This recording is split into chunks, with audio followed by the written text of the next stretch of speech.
Welcome. My name's Tom Mitchell. I'm the director of IIED, and it's a great pleasure to have the event today with Comic Relief and with the All Act partnership as well on charting a roadmap for delivering resilience through anticipatory and shock responsive social protection. So as Ritu said, that we may expect people to be filtering in and online as well. But the format for today is that we will have some introductory welcome remarks. Ritu will then share some work that we've been doing, particularly to look at a roadmap towards really scaling up anticipatory shock responsive social protection for the benefit of resilience.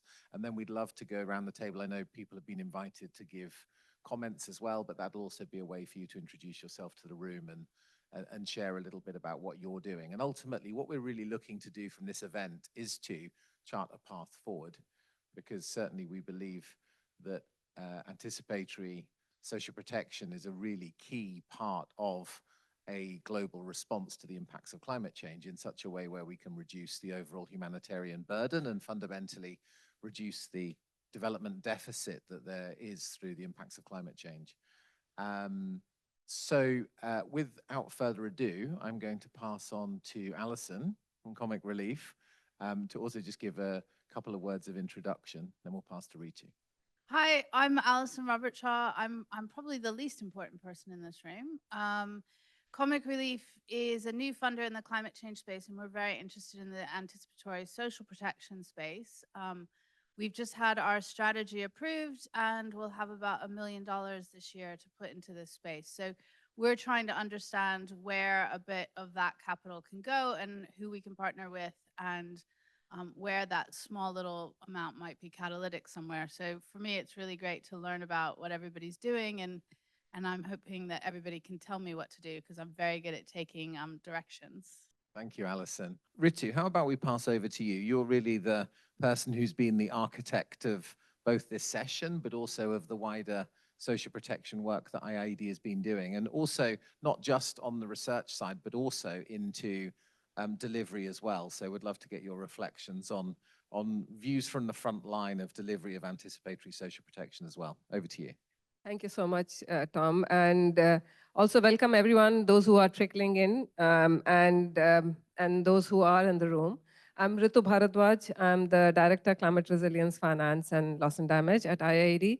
The logo that you see on the screen on the bottom is All Act. It's an alliance for locally led transformative action on loss and damage. And a few areas of transformative action within the space of loss and damage that we've identified is anticipatory and shock responsive social protection. Why we are using both anticipatory and shock? Because we know that not all responses can be anticipatory. Some of them will have to come after the shock has occurred. But even for them, anticipatory action can be preempted, pre-designed, so that it can be kicked into action as and when needed. So with that, as Tom was mentioning, the topic of today's discussion is charting a roadmap. And why charting a roadmap is because we initiated, and I'll just give you a small background, is within IIED, we started our work on loss and damage about 4 or 5 years back. And at that time, loss and damage was quite a tricky issue, quite a contentious issue. Nobody wanted to talk about it beyond the people who were in the negotiation space. And what it meant was we didn't have any funding to do any work. So with a very small core funding from IIED, we started something called Deliberative Dialogue Series.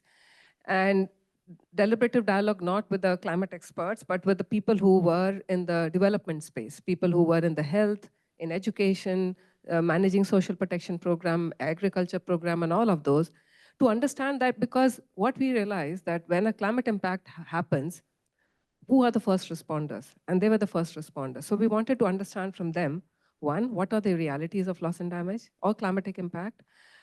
What are the action and support needed by communities? Third, how it can be delivered, and fourth, how it can be financed. And one thing that clearly came out from all those, of course, there were other areas identified too, like climate and displacement and the vulnerability it creates for human trafficking and human rights violation. But one of the issues that came up was across the board was social protection. social protection came up as the practical solution across regions, across continents, and so on. And then we started understanding what would make this social protection more effective response. So I'll just start off with my presentation as to where we started and where we are and why we are calling it as roadmap. Because a lot of our effort has till now been in terms of analysis as to this is the possibility, this is what can be done. But now probably we've reached a stage where we need to move beyond some of those words on the paper and to action on the ground. And I'm pleased to hear TNC came in, and you came in, and sorry, Mark. So you came in and you said, I'm from the insurance sector, and I don't know whether I'll be appropriate. In fact, you'll be the most appropriate in the room. And I'm also very pleased that we have Howden Group, we have Humanity Insured, and a couple of my old colleagues. So with that, I'll just start off with my presentation. Of course, there are a lot of slides there, but I'll very quickly skim through it. But I needed to show some of that in practical. If you see it visually, then you understand it better. So, of course, I don't need to show this slide too much because everyone in this room knows how climate impacts are becoming much more unprecedented. It is exceeding people's capacity to adapt. And therefore, addressing that is really an urgent challenge now. We really need to protect the livelihoods, break the cycle of poverty and inequality, and really take people beyond that threshold of vulnerability. And one of the ways in which we thought it could be done, as I said, was social protection, because we had very strong evidence that social protection, even in its current form, even without doing anything, still enabled people to address poverty and inequality. We have seen that it enhances access to basic services. We have also seen that in a lot of places, and our own evidence on the ground where we worked in India, Bangladesh, and other countries, where we've seen that social protection is being used as stepping stone for people to bounce beyond the vulnerability threshold. But it has to be more comprehensive, it has to come in timely, and so on. So what we came out was for a social protection program to really act as a protection or act as a means for enhancing resilience, it has to be timely and more efficient and effective. And for that, an anticipatory response is best because there's ample evidence from Ethiopia, from Kenya, which shows that every $1 provided in anticipation rather than post as a humanitarian response yields $3 in benefit. There's a UNDRR study which says $1 to $15, which is quite high. And again, there's a World Bank study which says $1 to $4. So clearly there is a lot of diverse evidence, but even if it is $1 to $2, I'll be happy to put my money into that. But here, clearly, the cost benefit is much more in the favor of providing anticipatory and shock responsive social protection. But for that to happen, we need adequate finance, we need effective policies, and we need efficient delivery. And I'll just quickly take you through some of the issues because I'm not too much in favor of identifying issues. We do need to move to the solution space very quickly. So very quickly, some of these figures that you see. One is, in a developed country, the average. So, let's start with the GDP figures. The amount of social protection investment done by least developed countries or developing countries, even developing or emerging economies like India and Brazil, the average investment in social protection is less than 3% of GDP. Any guesses around the table, what's the average GDP investment in social protection in Italy or France or Germany? Any ballpark figure? Yep. It's 15 or like 15 or more than 15. So that's the scale, and that's developed country. People don't really need, of course, people need social security, but not to the scale at which we need in developing countries, in LDCs and SIDS. And you see less than 3%. And the average, the size of support is around $700 per individual, whereas in case of low income and middle income countries, that range of social protection benefit is from $4 to $28. So that's the scale, and $4 is not a huge amount for a year. So that's the kind of support the countries are able to provide. But that's not just that.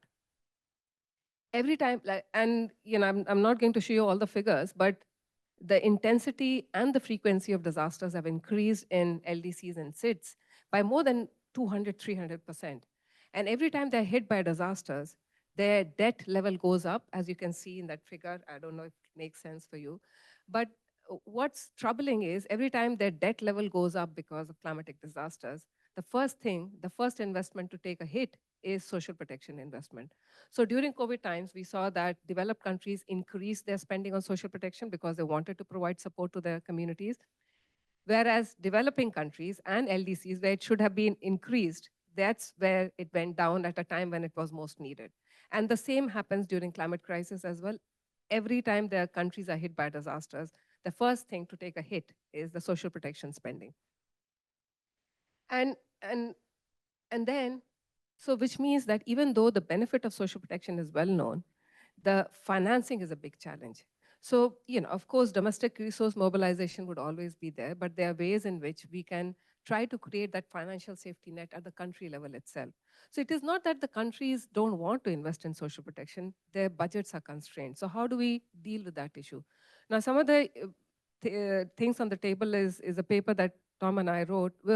We are talking about 4 solutions to address that financial challenge. One is insurance payoff. And why insurance payoff at that time? Because we thought Global Shield was there. There was accelerator program of ILO. There's so many other, insurance has been put on a table as a good solution. And I'm all in favor of insurance because I've seen it practically work on the ground. And what insurance would do is, we are not asking insurance companies to cover the entire budget for social protection. That countries are doing anyways. But what can come from the insurance company is that additional support that is needed during time of crisis, which can help communities better prepare, cope, and recover from it. Second is, we saw that when the countries are hit by by disaster, their debt level goes up. So can there be an automatic way of providing debt relief to the countries? Of course, it's beyond the realm of people sitting in this room. And the third is around global taxation has been on the table for a very long time, taxing fossil fuel companies and so on. So if there's a global fund created, whether that fund can go towards providing additional social protection support to the countries. And there's one innovative financing instrument on which we are working right now in India and probably planning to expand it to other countries, which is like a lot of public works-based social protection programs. They have a huge carbon sequestration potential as well. And what it can, like our own assessment shows that all the soil conservation, moisture conservation, land development work, which is done through public works-based social protection program, actually help in sequestering carbon. For example, our assessment of MGNREGS program in India shows that it can sequester up to 250 million metric tons of carbon by 2030. So that's a scale, but we haven't been able to. So these are some of the financing sources that we can tap into, but we have to then work towards it. Again, we talked about having an efficient delivery. Now, there is a huge issue when it comes to the last mile delivery and connectivity to social safety net when it comes to many LDCs and SIDS. And that is because many of these countries have underdeveloped early warning system. Now, like when we say early warning system, some countries, for example, Bangladesh, Shakirul is from Bangladesh, we have an amazing early warning system for cyclone. People don't die in Bangladesh anymore because of cyclone, but we don't have a very good early warning system for drought or for flood. So early warning system, we can't just check box and say early warning system is there. We need early warning system across different hazards. Then also, just creating early warning system not sufficient. You have to define trigger points where we need insurance companies support because they have the state-of-the-art CAT risk modeling technique, which can help define that trigger points, but then governments will have to then integrate that trigger point within their planning and the budgeting cycle. And also poor coordination integration. We keep saying that for a program like social protection to work efficiently, you need a whole of a government, a whole of a society approach. But we often see that there is limited coordination when it comes to delivery of social protection program. Again, we have Give Directly in the room, and I know you have a huge push for cash. Like why I put this slide on the table is, I know it's a bit complicated. We can share more details in a paper. But we assess the data of 122 countries in terms of where which delivery mechanism works, like public works, food aid, cash transfer. Now, by and large, cash transfer is one of the most favored delivery tool when it comes to most of the countries. But when it comes to, if you look at the high risk and very high risk countries, you will see that public works and school feeding work extremely well when it comes to the benefit incidence, benefit advocacy, and even benefit cost ratio. So we are not saying that cash transfers are better or public works is better or food aid is better. What we are saying is we need an optimum mix of all of these different types of delivery mechanism in order to have that impact on the ground. Now, what we have to, and why, and I'm just coming to the crux of my presentation now. The point is different countries have varying level of climatic risks. Now, and when I say varying level of climatic risk, not all countries are exposed to the same type of impact. For example, some are facing sea level rise, some facing salination, some facing, and because of that, displacement is happening. And some are facing more rapid onset events. So all countries cannot be equated same when it comes to risk levels. Second is, we are talking about social protection. We can't really come up with social protection programs. Social protection program typically is government sponsored. They come from the government budgets. But in all countries, social protection programs do not have the same level of maturity. You go to Burkina Faso, you have no, any kind of social protection is the one supported by donor organizations. Whereas you go to Ethiopia, you go to Uganda, it's still fairly well developed, advanced. So we also have to be conscious that social protection programs are at different levels of maturity. And there's also varying level of readiness when it comes to delivering shock responsive and anticipatory social protection. But we also have a huge opportunity because we know that, there are some of the financial resources which are on the table, like Global Shield, debt relief, Global Accelerator, and so on. But in order for that to work, we need to know, I remember the first workshop that Global Shield organized in Pakistan. They went and organized it, and they just didn't know where to put the money in.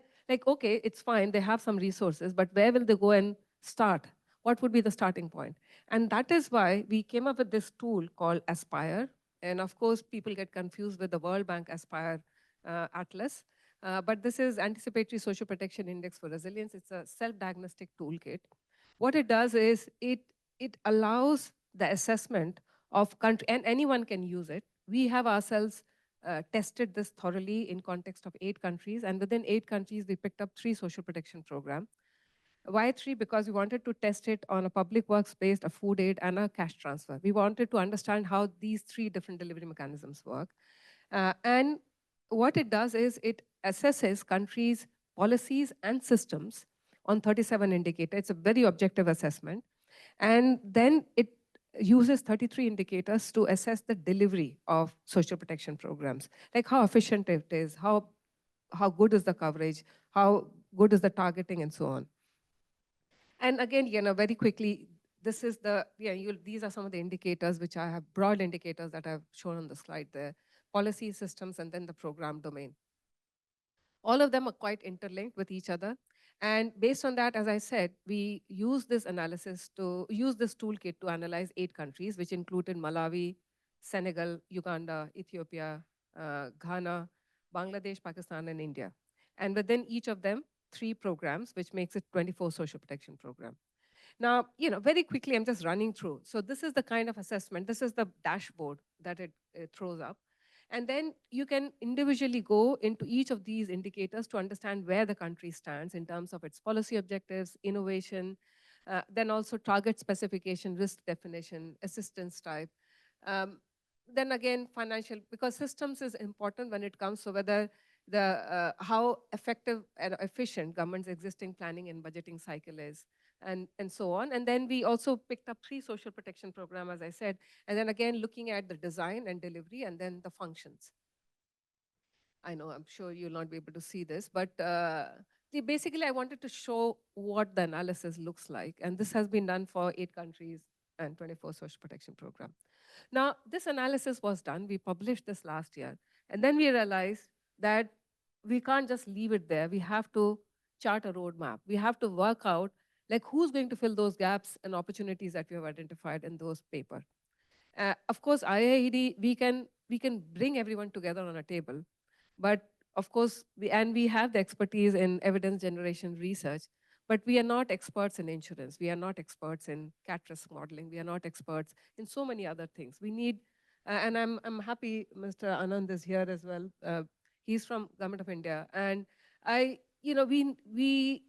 also need a lot of different players to sit around the table and put their effort on, because as I'll explain, some of these gaps have to be filled in by the government themselves. So basically, based on our analysis, we try to do a meta-analysis further on that to understand where exactly the gaps lie and where the opportunities, and then try to understand the financial and technical resources that would be needed to address those gaps, and which stakeholder can play what role, and then helping partners also understand the business case for that investment. So, and then work out the realistic timeline. Essentially, if you see, these are all the components of a roadmap. And with that, so, very quickly, quick skim through what the analysis, meta-analysis look like. So if you look at countries having early warning system, so out of those 8 countries, 3 have it: Ethiopia, India, and Malawi.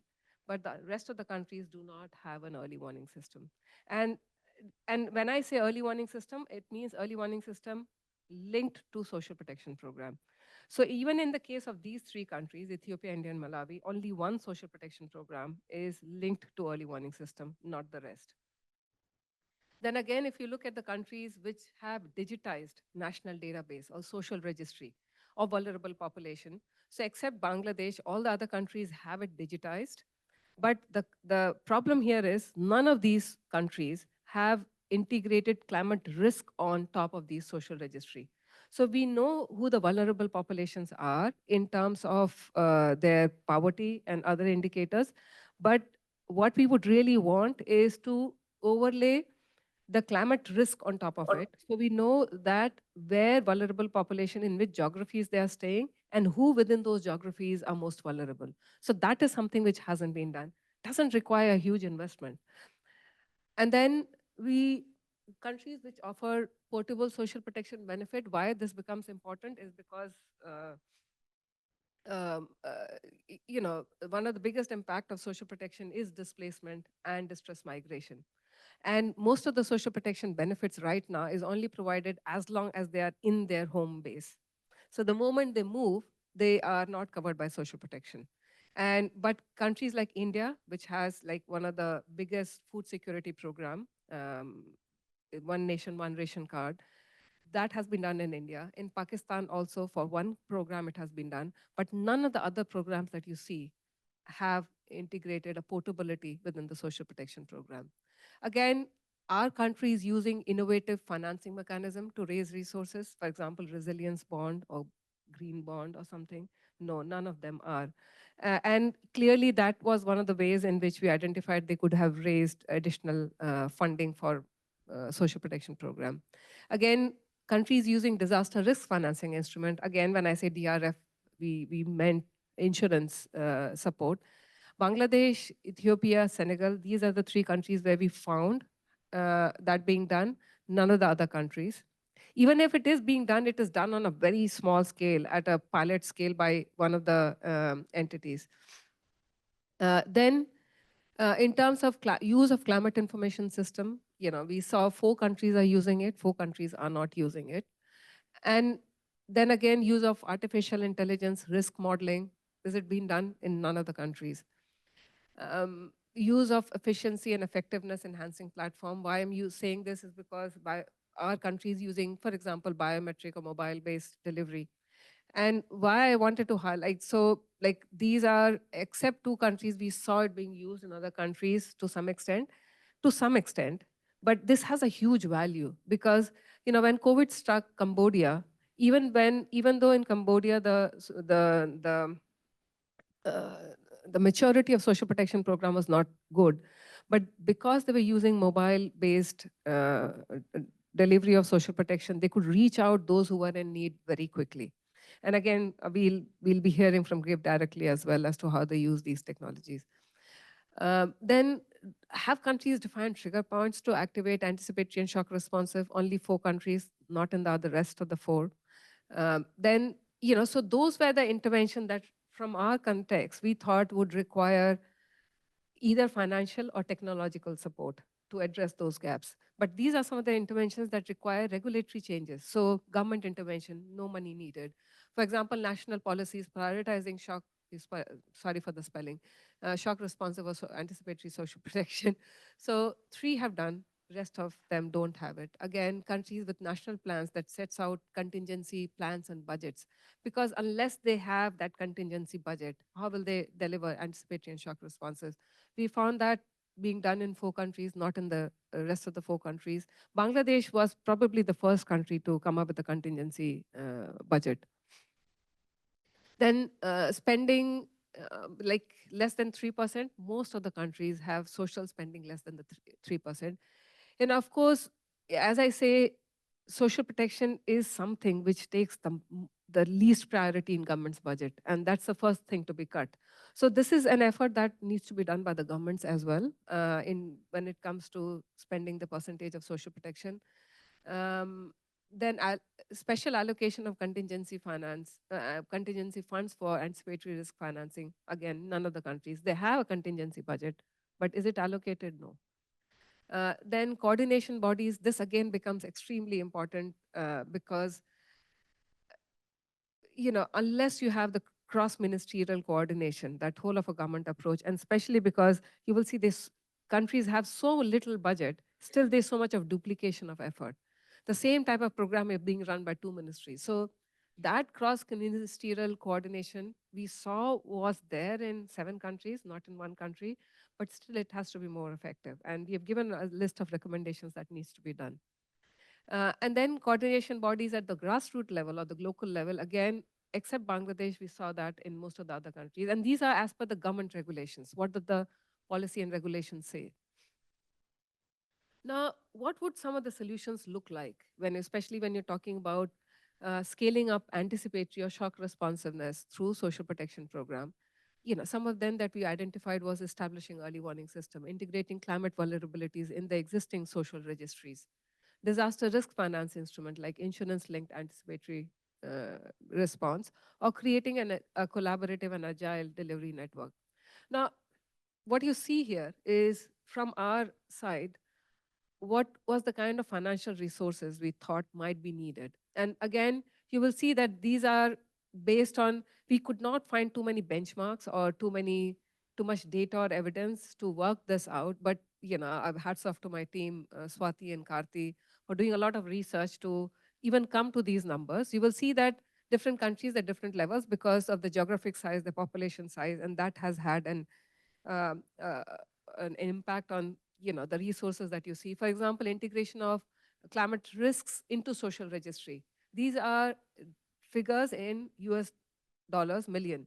So for example, in Bangladesh, it would cost somewhere around 11 million, Pakistan 10 million, Ethiopia 6 million, India 20 million, and so on. Then again, having an early warning system across different disasters. Again, that's the level of investment needed. And again, defining trigger points would be, that's the level of resources needed. Now, what can it help deliver? On the right side that you see, that's the social spending in million US dollar. And if I round it off, it is 62 billion US dollars in 8 countries. And of course, India is quite high, but India also has a huge population. One of the largest poverty rates or poor people are still in India. So obviously, Indian government has 3 big social protection programs. But the overall budget is 62 billion. And what's the level of investment needed? If you total that, it would not be more than 150, 200 million. So with 150, 200 million, you are making the $62 billion of investment also deliver climate resilience. So that's the scale of change that you can bring about. Now, we ourselves, why we are saying this? Because we have ourselves tried this out in context of India, where with a very small budget, like 1.5 million, I think that was the entire budget we used over a course of 3 years, and this integrates artificial intelligence into it. So we designed a tool called CRISP-M, so Climate Resilience Information System and Planning Tool. in partnership with the Ministry of Rural Development India, and which has 3 components in it, which is one drought early warning system, one other is climate risk informed planning of the natural resource management assets, and then crowdsourcing monitoring data from the community. But basically, it's a social protection program with a budget of 11 billion US dollar per annum, billion. And a lot of people ask me, but that's the scale of investment. It reaches 250 million people. So a huge scale of budget, huge scale of outreach. And when I say it uses artificial intelligence, you click anywhere on the map, it calculates the catchment of that location and tells you which structure is most appropriate. It has a drought early warning system integrated. So support can be provided to the community before the crisis hits, so they can be better prepared, cope, and recover from it.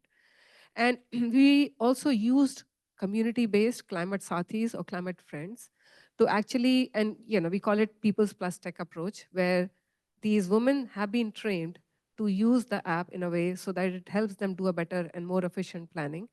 And we are now integrating risk analytics into the design and the delivery of the program. So, what this program is now, like we pilot tested it in 2 districts, 54 village panchayats, and now Government of India is scaling it up across the entire program, which will have a huge impact when it comes to, and of course, it was a very small investment by UK FCDO, and that's the scale of the impact that it can create. So with that, this is my last slide, and I'm sorry for taking that long. So this is our aspiration. The aspiration is that with this analysis, right now we have the data of 8 countries. Can different stakeholders come together around that table and help fill up those gaps?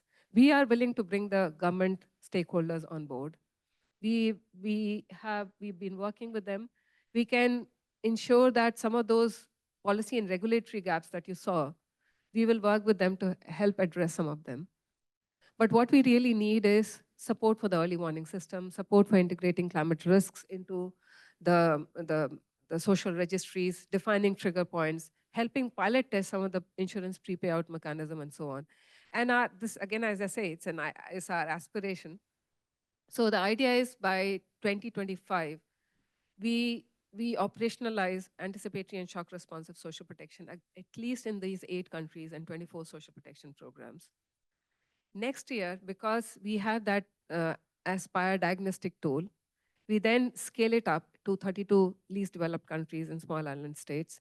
And then eventually, by 2027, the idea is, and something which is, I would say, brainchild of Tom Mitchell, where we said that we do not want any vulnerable population within the least developed countries and small island developing states to be without any kind of support or any social protection support within 60 minutes of a disaster hitting them. So that's our aspiration, and this is the roadmap that we want to generate. Of course, we'll need a lot of stakeholders around the table to come in and put their support in. We are willing, like IIED, as I say, we are not an expert in all of these things, but we are willing to bring together all the stakeholders together to the extent possible. And we are willing for someone else to take the leadership if they want to take. And but we really wanted to share this vision. And with that, I'll just stop here and pass it on to Tom. Ritu, thank you so much. I know you've taken us through several slides today that give us a hint at some of the depth of analysis, but I just want to highlight to everybody that if you did want to go and look at your favorite country or your particular social protection program, there is very significant amounts of published data available to drill into that. But let me just tell you why I'm excited about this area. I've worked in the area of climate risk and adaptation for 20 plus years. And we've really had a challenge in that most of the international support for building resilience to climate change has come through projects, it's come through international climate funds. It's always been talked about as deeply inadequate. The channeling mechanism to get the money from the international funds to the countries and then to the people who need it most is deeply problematic and has multiple intermediaries and huge levels of bureaucracy. And in 2019, IIED conducted a study that found that less than 10% of the total amount that had ever been pledged to tackle climate change through risk and resilience measures had reached the people who needed it most. And then in 2021, there was an evaluation of evaluations that said that of the projects that had been delivered, actually there was no evidence that they'd actually strengthened resilience or built adaptation on balance, and actually and often had made vulnerability worse. So we've designed an international response system to the impacts of climate change and building resilience that doesn't work. And I think that's widely acknowledged, and you listen to small island states and least developed countries, and that they reiterate that. And never have we adequately used the biggest redistributive scheme on the planet for helping build reduce vulnerability and reduce poverty. Never has that climate risk and resilience response adequately considered the value of social protection. So what are we doing, right? We're parceling this up into individual projects, individual applications, layers of bureaucracy, years of often securing the resources. Now, not to say that there aren't great programs, I'm not saying that, but I'm saying that we need to think about a large-scale response. Now, on this particular area, as Ritu has highlighted, we have all of the individual building blocks. We have the ability to deliver early warning systems. We have the opportunity to enhance and use existing social protection systems. Social protection systems, at least one, covers 45% of people on the planet. So we've got a resource there, as Ritu said, just in 8 countries of leveraging 62 billion. We can scale that up. And we've got the opportunity, if we get this right, to coordinate all of the different elements without huge additional investment in such a way where you could deliver real benefits on the ground. And the evidence is there. Get the money in advance of a disaster. People protect themselves. It works, and it reduces the humanitarian burden substantially. So what are we doing? And partly then it's about bringing together all of the different pieces of this puzzle and saying, can we actually work together to deliver this at scale? And this is a kind of a first step in that effort. I know that there are other networks going on, but not specifically focused on scaling anticipatory social protection. So part of the motivation for today and a real pleasure is to see a real diversity of organizations and representatives around the table, from government and from funders and from finance and from early warning systems and from insurance and so on.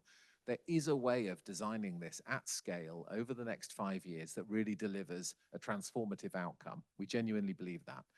And so what we'd love to do next is to get a sense of who's in the room. I note that a lot of people have come in as well, and people have joined online. I know we've had an early start. It's middle of New York Climate Week. It's challenging to get everybody ready for 8 o'clock start, but we really appreciate your presence. But maybe what we could do is just quickly go around and have introductions to everybody here. And then I know that there are some people who've been asked to give some comments or from reflections from their perspective. But let's do a kind of lightning round of who's in the room, and then we'll take kind of more detailed responses. Alison, why don't you introduce yourself again? Because we've had a lot of new people join since you kicked off.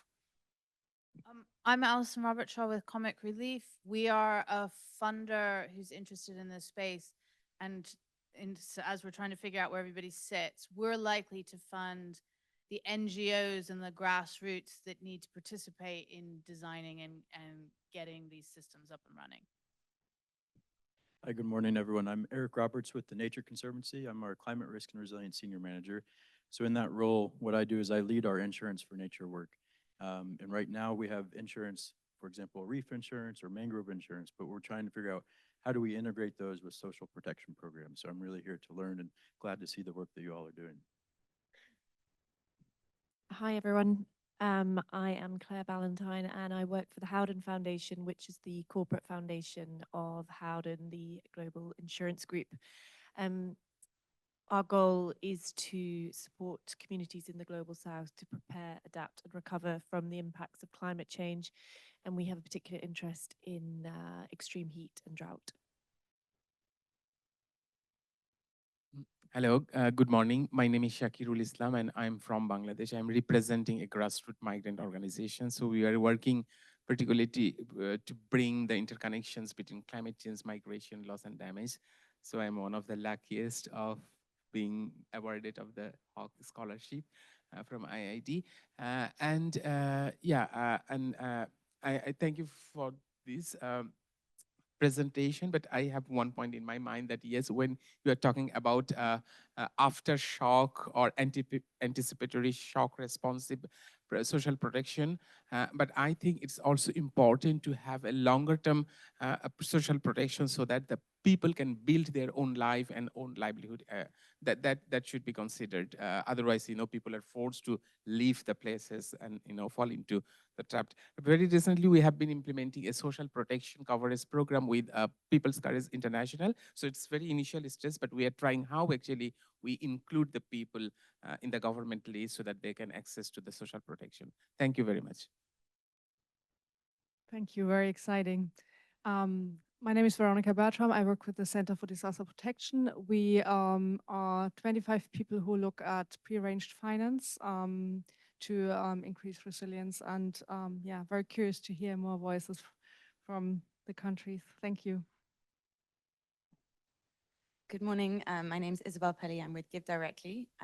We're an NGO dedicated to providing unconditional cash transfers to people living in extreme poverty or on the front lines of climate change.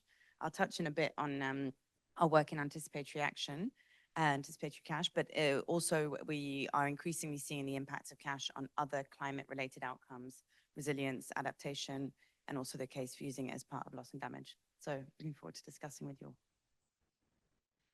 Good morning, good afternoon, everyone. Christina Bennett. I'm the CEO of START Network, which is a membership organization of 110 local, national, and international NGOs working to change the humanitarian aid system. We run a humanitarian anticipatory action platform that's sort of trigger-based, a bunch of different instruments involved. And we do intersect with the social protection programs in some countries, and I'll talk about that a little bit more, but mainly on the targeting.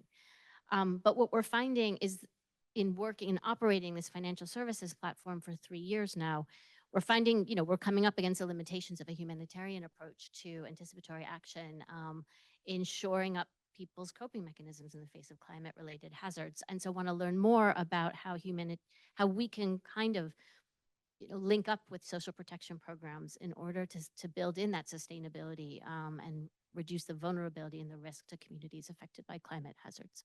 Thanks.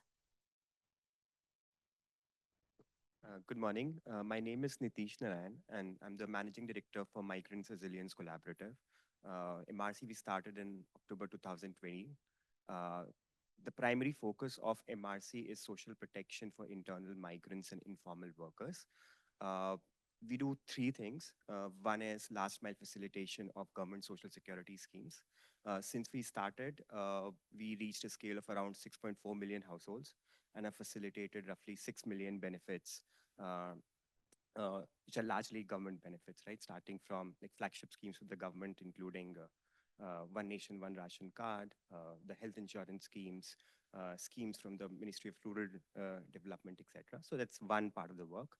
The other part of the work is working closely with state governments, particularly labor departments, and prioritizing on improving the design and delivery of schemes designed for construction workers.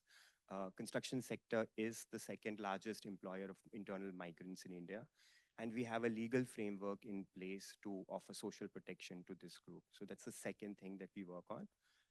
And the third one is working with the industry to figure out incentives, disincentives that can be created so that industry becomes an important payer for facilitating social security for their workers, most of whom are part of the informal supply chain.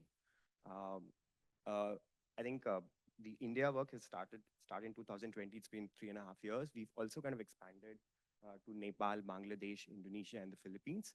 A larger idea is to focus on communities which are impacted by climate change and the risk associated with them, and pilot a set of ideas that may be relevant for that particular country. Hi, my name's Philippine Vans, and I'm with Humanity Insured. We are a new not-for-profit that is incubated by the insurance industry. We're incubated by Howden, and we have 6 other founding partners that include Allianz, AXA XL, TMK, Fidelis, Beasley, and Hiscox. Hopefully I haven't forgotten one. Our role is to bring insurance to the table and to make insurance accessible and affordable for those on the climate crisis frontline.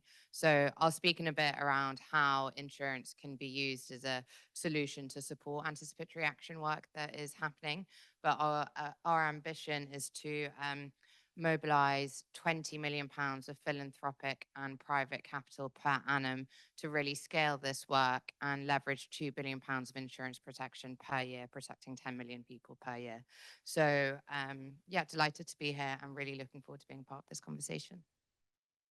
Thank you. I will do both of the things. My name is Binod Anand, and I'm the Secretary General of Confederation of NGOs of Rural India, which also has consultative status with UN. And I'm the member of the High Power Committee of the Prime Minister for minimum support price in agricultural reforms.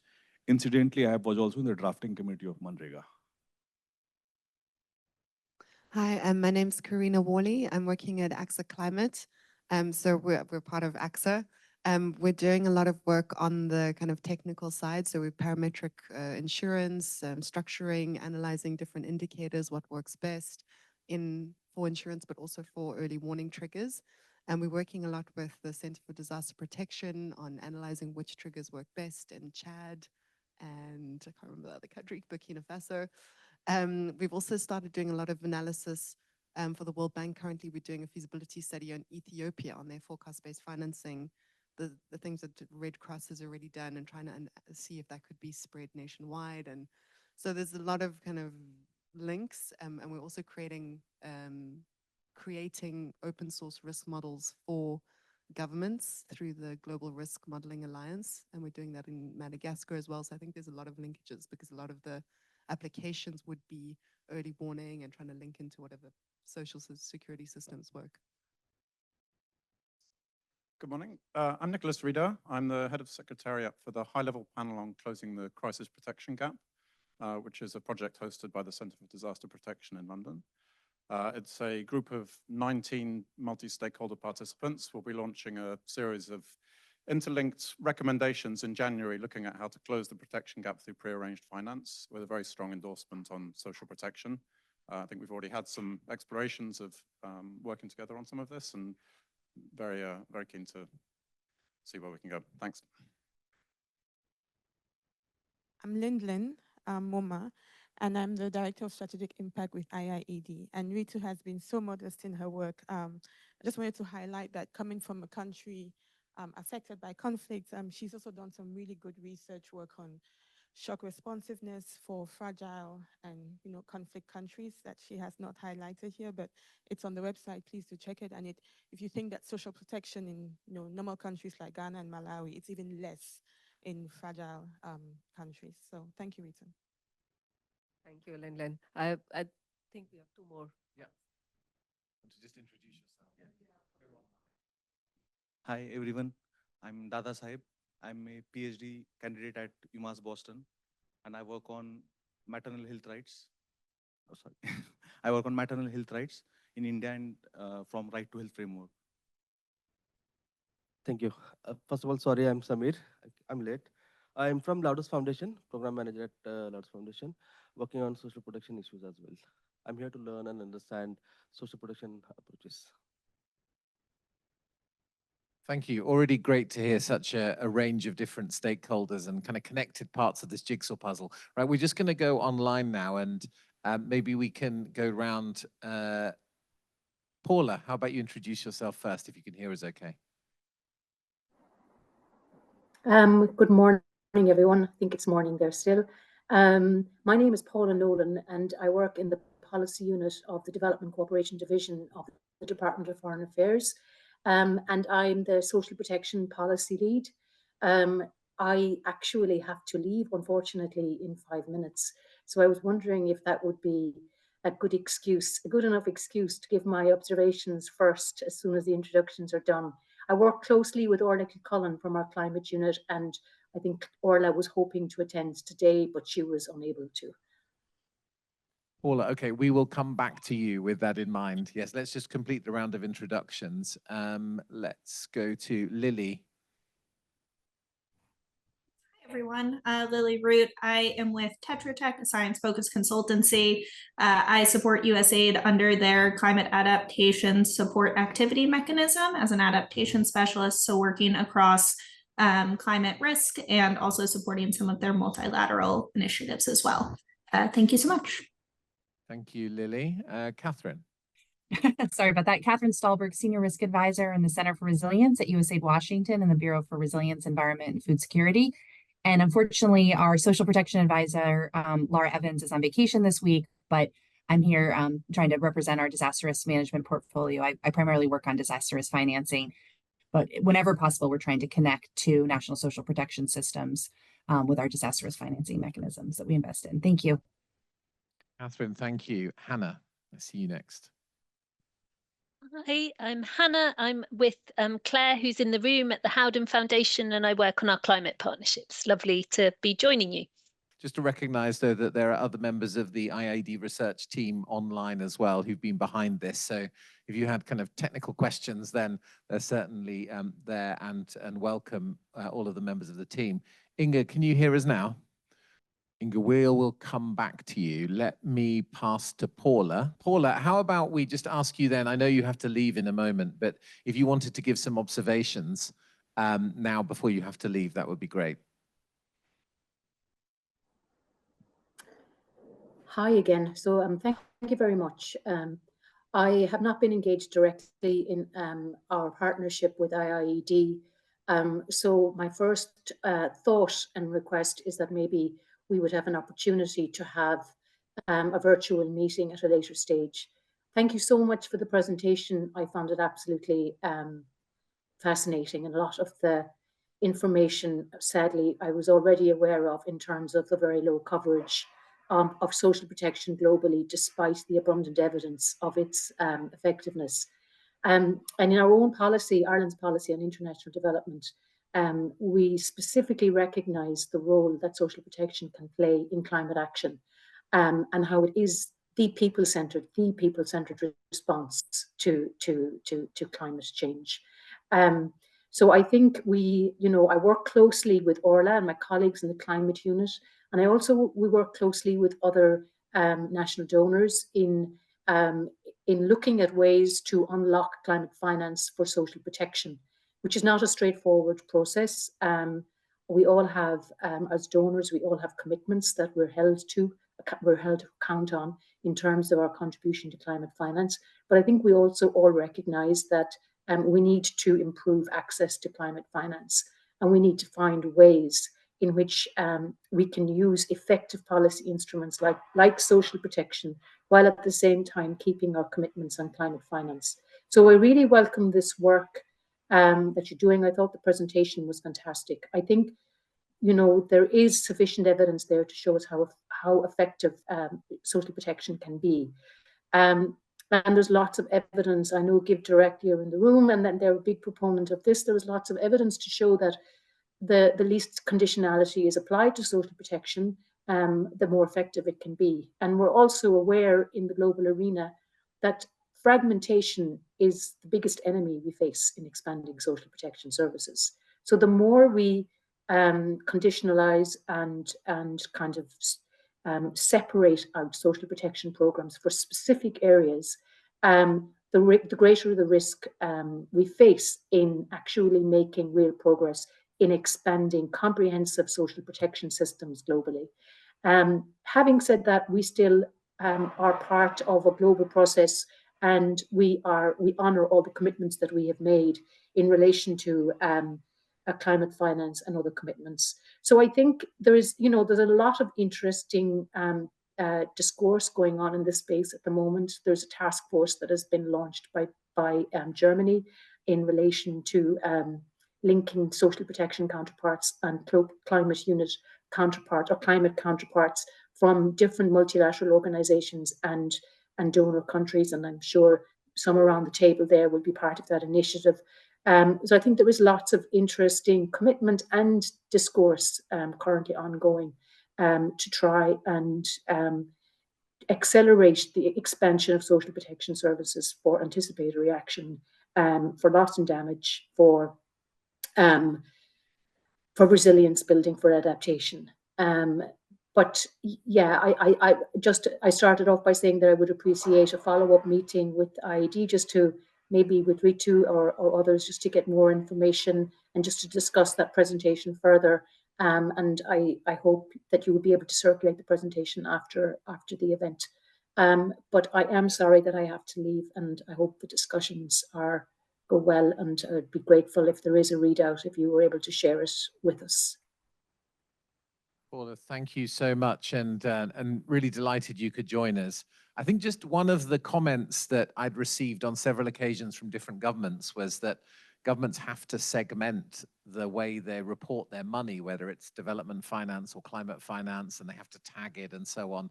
And one of the challenges that I heard back on several occasions was, well, which part of this social protection anticipatory thing is our development finance, which can be treated as climate finance? Where's the boundaries and so on? Can we even treat it as climate finance? Are we going to be open to exposure on claims that we're double counting? So I do acknowledge that that is one of the things that we've heard, but fundamentally, why are we designing a system that then creates such a degree of difficulty in delivering what is needed? So I do now know that there is some clearer guidance on that anticipatory component being treated as climate finance, and the social protection schemes delivering long-term benefits being considered as not climate finance. But I do acknowledge that this is a barrier that we need to overcome in this area to make sure we can maximize the appropriate flows of money into the system. But maybe something that we can talk to OECD DAC about as well on the guidelines. We also have, I think, somebody new who's joined us, just as we're doing introductions. Do you want to just do a quick introduction to yourself before we pass on to other comments? And Paula, thank you so much. You have to talk into the microphone because people online can hear you then. Thank you. Sorry, MTA made me late. I'm Alex Cohen. I'm with Give Directly as a partnerships manager. Thank you. So I know in this session, we had requested a number of different people to come in and give comments and reflections on what you and your organizations and perspectives can bring to the idea of a kind of coordinated action on this. Richie, maybe you could just help us in terms of, I know I'm also going to have to leave shortly, unfortunately, but maybe I could pass the coordination to you, and so pass it around the table to those you'd requested. So basically, I'm going to ditch that original two-panel thing, because I feel that this is much more smaller room, and we are all looking at each other. So why not keep it more informal? But I'm just going to go through different stakeholder groups, because we've already heard Paula. And I would first want to go into some of the government stakeholders we have in the room, as well as some of the philanthropies and donors around the table, to understand their views on what they think about investment in anticipatory social protection. And then probably go to some of the other stakeholders around the table, for example, the insurance companies and grassroots NGOs and so on. So why don't I first go on to Mr. Binod, and you can just introduce yourself. Thank you very much for giving me the floor. In fact, I was supposed to ask you because I have to catch a flight to Charlotte. We are, through CNRI, we are a member of International Network of Financial Education, INFE it says, which is OECD-led body. Every country has its own, the federal banks, like in India, we have RBI, Reserve Bank of India, which is governing it, anchoring it. So every country has INFE network. What comes in, the big challenge is the masses are not aware about the insurance product, right? Suppose India consists of 140 million of farmers, right? Living in the almost 2.5 lakh panchayats, that is around 6 lakhs villages. So they are not aware of these products, that what kind of insurance facility they can give. We in the country had also initiated the first micro-insurance business.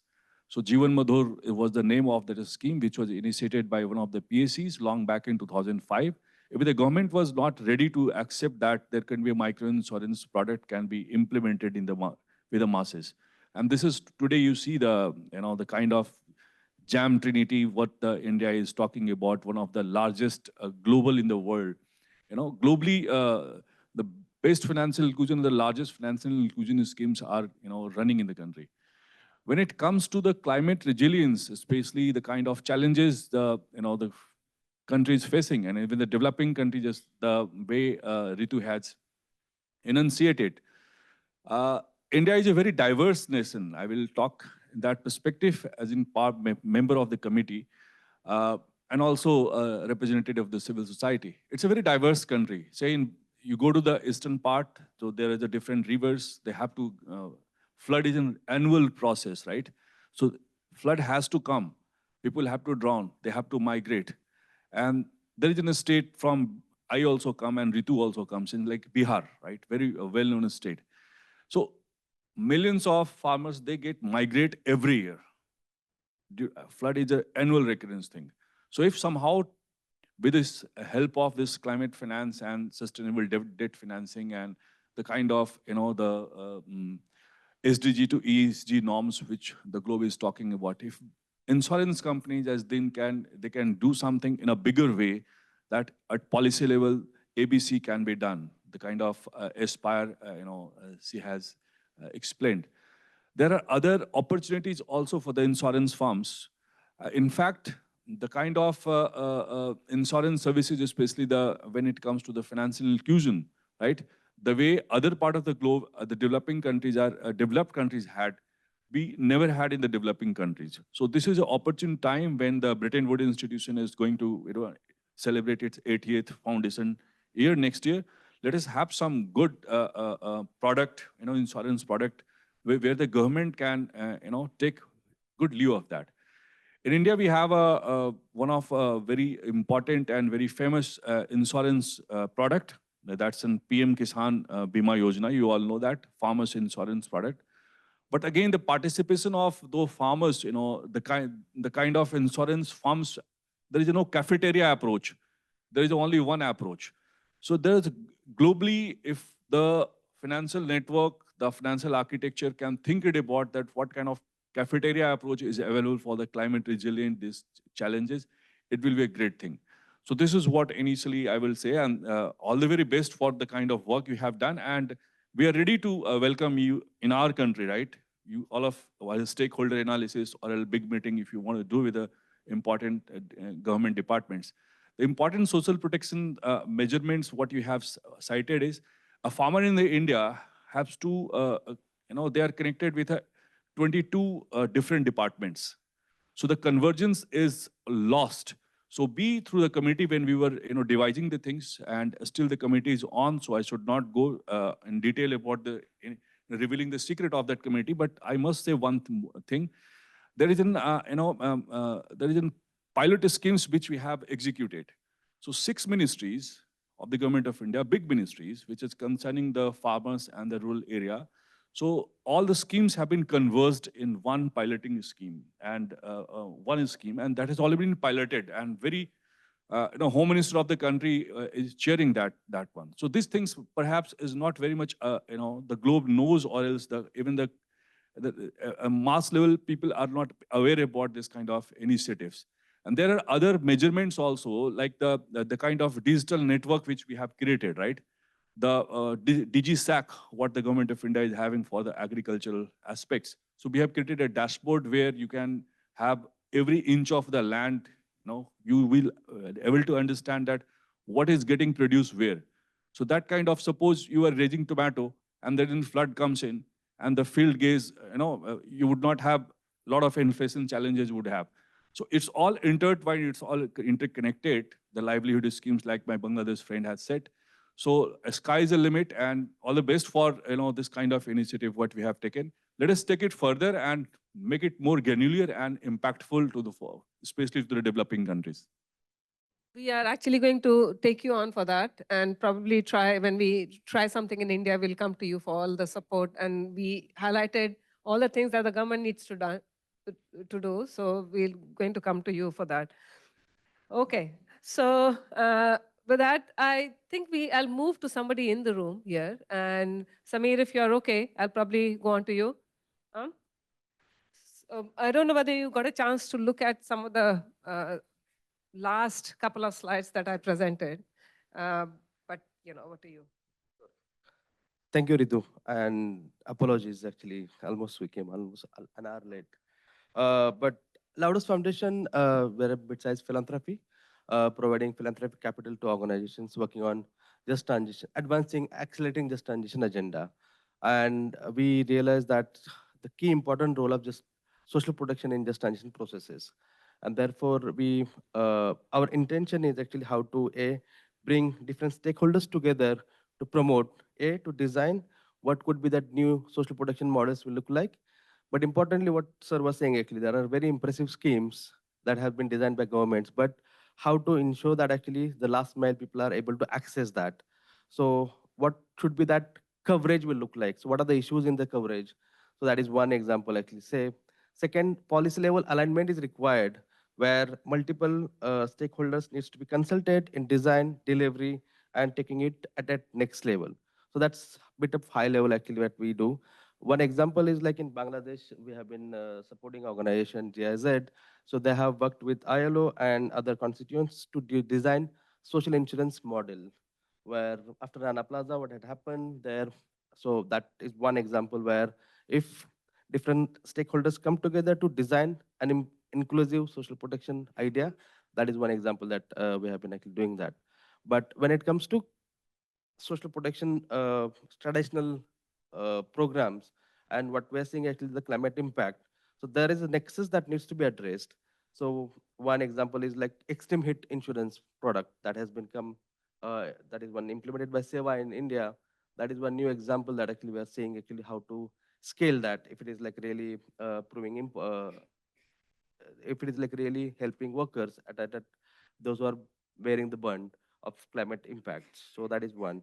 Uh, and importantly also the role of industry, because A is social assistance programs that has been designed by governments, but industry also has an important role to ensure that workers in their supply chain, of course, respecting human rights is one thing, but within that segment, how to move industries towards more ensuring workers have access to benefits.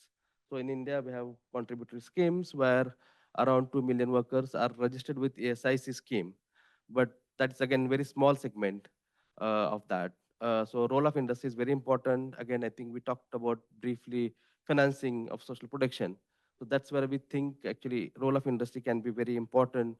They can come in not only in the supply chain, but overall actually how to advance social protection for workers.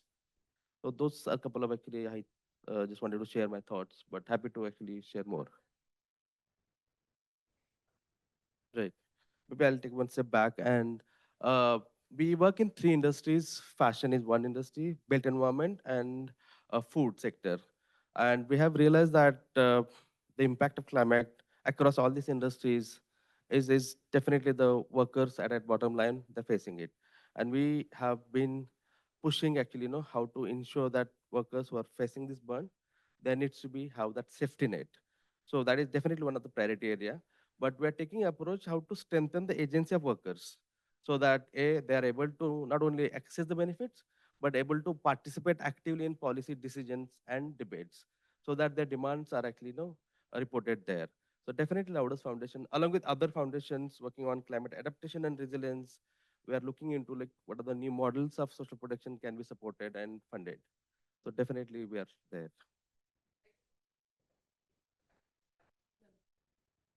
In fact, whenever I go around in London and see Tony's Chocolonely packets everywhere, I think it's a marketing marvel what they've done. And not just in terms of addressing the needs of the workers down in the supply chain, but also the way they're conveying that message in terms of unequal chocolate blocks, which shows that different people get different amount of money in the whole supply chain. The whole supply chain is so unequal. It's not like equal blocks of chocolate squares.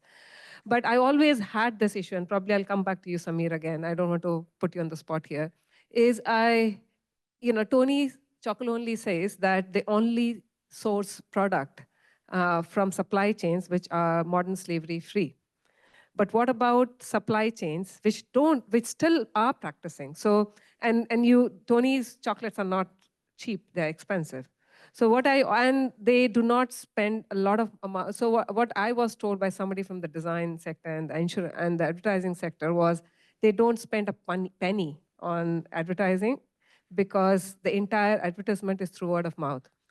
So, and I questioned, like in my mind, I questioned, in fact, I wrote that in one of my papers, is why are they not investing their profits into making supply chains which are not free from human rights, to make it safe by investing in social protection there. So, I always feel that you can't just pick and choose and say, like, we're only going to source products which are free from exploitation. But what about places which already have exploitation? What would happen to those people? Will they never be supported? So with that, I'll go on to you, Christina, to understand what is Howden Group doing in this space? And do you think that this is an area which would be of interest to you? Thank you so much, Ritu. Really interesting presentation, and I can tell a huge amount of work has gone in already. As a philanthropic funder, we very much see our role as one piece of a much larger puzzle, particularly crucial around catalyzing and de-risking solutions to unlock bigger pools of finance. It's great to see some of our partners here today, Eric from the Nature Conservancy, Christina from the START Network. You mentioned SAVOR and Climate Resilience for All, which is another organization we've worked with. And another part of what we try to do is lift up and showcase the work of our partners, and particularly where things are working well. We see anticipatory social protection as really core to our mission.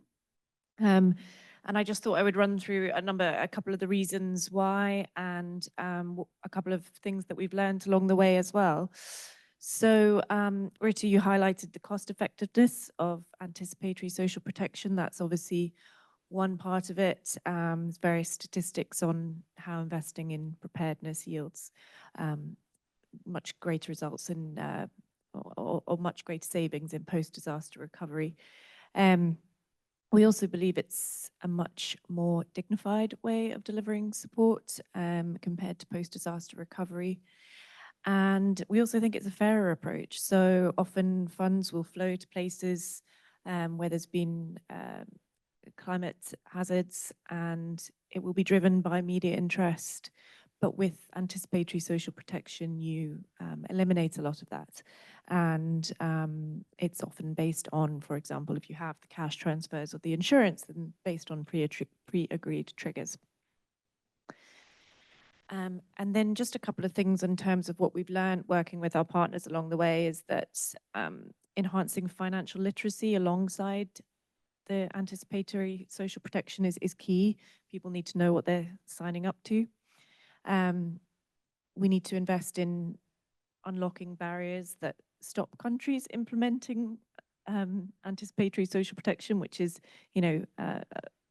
sort of dovetails nicely into the work you're doing. So we'd certainly be interested in talking more about that. But yeah, access to reliable climate risk data is key. Cash transfers and parametric insurance are key, but they need to be part of a wider package. They need to dock into the early warning systems and other risk reduction measures. And the other thing I'd say we've kind of learned is it's a very nascent space. So we are trying to get comfortable with learning as we're doing, and learning with our partners who are very generous with what they share with us. So we are, reimagining risk and taking on that risk. We know it's urgent work, and we know that the money we spend today will have a far greater impact than the money we spend, in 2 years or even next year. So for us, it's about learning, showcasing the work of our partners, and seeing where we can take on that role as a philanthropic donor to de-risk solutions. Especially around dignity. Instead of providing humanitarian assistance after everything has been wiped out, of course it draws in media interest, but it seriously, it's far more expensive, less dignified, and it it at least helps out people who have done nothing to contribute to the climatic impact. So with that, I'll probably move on to one of our online participants, and we have two participants in the room, who I'll ask them to introduce gradually. But can I go over to you, Inger, if you are comfortable in speaking now? Hello, yes, can you hear me now? Yes, Inger. Oh, excellent. And I'll try to start my camera as well. I'm so sorry for the hiccup. We have a very diligent browser who is sort of blocking my access. So very sorry about that. And also apologies for missing the presentation. So my comments will be general and not specific. I must say I very much agree with a lot of the comments that have been made here, and especially this last point on acting ahead of disasters being not only cheaper but also better in terms of being more dignified. I think what Norway as a donor has done is that we have integrated anticipatory action into some of our development policies, which I don't think is common. So we do support anticipatory action through our humanitarian support, through SURF and DREF, of course, but we also support anticipatory action based on our food security policy, which has as one of 4 main goals to prevent hunger, and also our climate adaptation policy, which also seeks to prevent disaster. And it's exactly this point that you're making, Rita, that we see the gap in financing for humanitarian assistance as a development problem. So we need to act ahead to avoid backsliding. This is also why we support with development financing, food security financing. To us, this is very much linked to food security, and we'll certainly look at other areas as well, but to us, it's very much about food security when we support social protection. So we support the World Bank's rapid response, social rapid response. We also support WFP anticipatory action, where part of that is, and I'm sure WFP can elaborate on that themselves, but part of that is supporting national social protection systems. And I think also, and I'm not sure if the World Bank is present, and I'm sure they can elaborate on this as well, but I think they have seen some of the same problem as we have seen, that social protection systems haven't been designed at the outset for being adaptive. So you need to build that flexibility in from the start, not just including those most vulnerable at the present moment into your social protection schemes, but looking at how can this scheme easily be expanded in terms of other groups that may not be vulnerable now, but may become vulnerable if a disaster hits. So that is something we are very, very keen to support. In terms of the resilience aspect, this is the reason why we are interested in anticipatory social protection, also from the development side, is to protect development gains, to avoid a backsliding. At the same time, I think in terms of advocating anticipatory social protection, at least I haven't seen the evidence that that says that this increases resilience. And again, apologies for missing the presentation, because maybe you've seen some of that evidence. But I think that the argument of avoiding backsliding is strong enough in and of itself, but I think it can lead to some confusion. And I think also this is where you can get a bit of hesitance from development donors that if it's not leading to progress, isn't it humanitarian response? And from the humanitarians, well, if the crisis haven't happened, is it really life-saving? So I think we need to break down those silos and say that anticipatory social protection is not only life-saving, but it's better life-saving. And no, it doesn't necessarily increase resilience, but it avoids backsliding on the development goals. And that is just as important in the situation of escalating humanitarian needs, which will only continue to skyrocket unless we can start acting ahead. Thank you. Of backsliding. And that's the reason why we need to, when I said that we do have social registries in most of the countries, but we need to layer climate risks on top of that, because once you layer, there would be places, for example, when we did our research in Kendrapada area in Odisha, that was one of the most flourishing area, one of the best, like very rich soil. People were very educated there, but still, you could see what climate impact could do to a region. And that's a region which has seen sea level rise. People are facing displacement over and over again.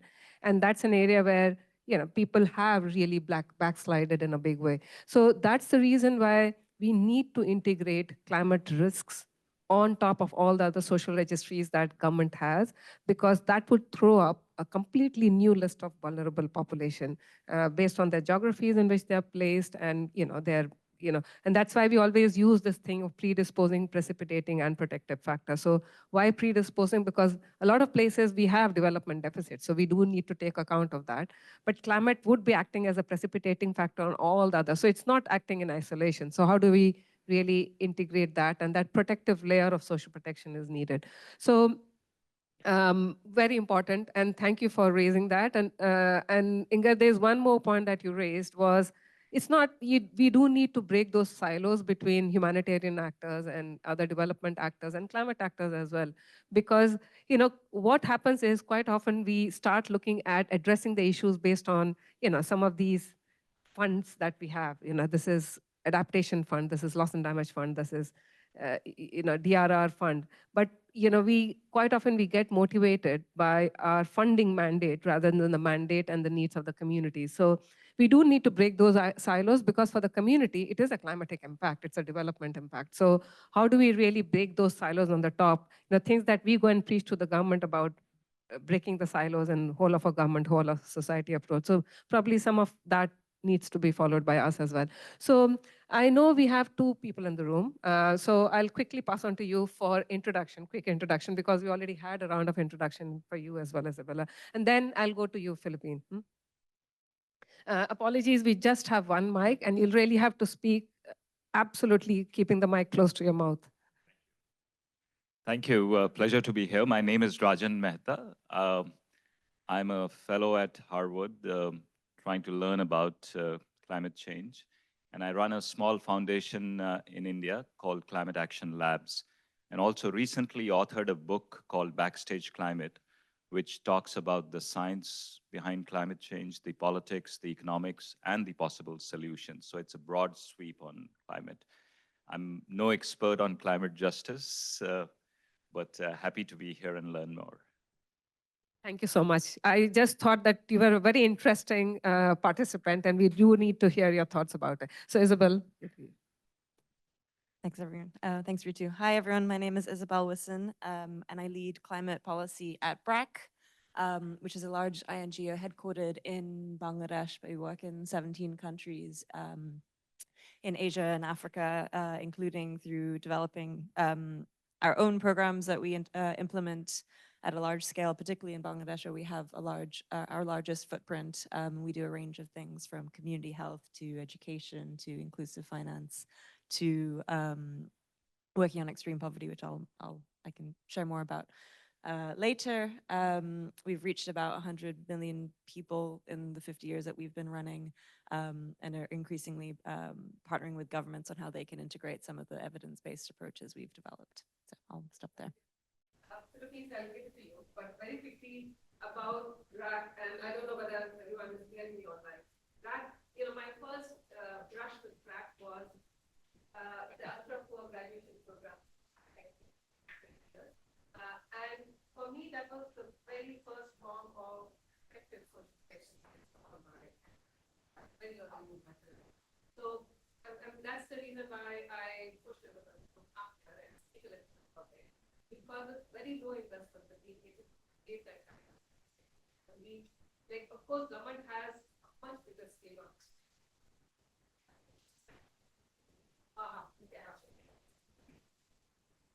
so why don't I pass it on to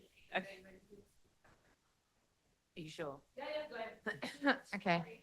No, absolutely right. Yeah, no, you're right. Oh, I see. Sure. Okay. Yeah, a real pleasure to be here. And I think there are two sides that we can really comment from Humanity Insured. One is how insurance solutions can really support the anticipatory action work. They're not the only solutions, but they can definitely amplify the work that's being done. And then the second is really the role that the private sector and philanthropy can play in actually scaling this up, and which is why Humanity Insured has been brought into existence really to scale up this work. From our perspective, what we're seeing is three things really with the use of insurance.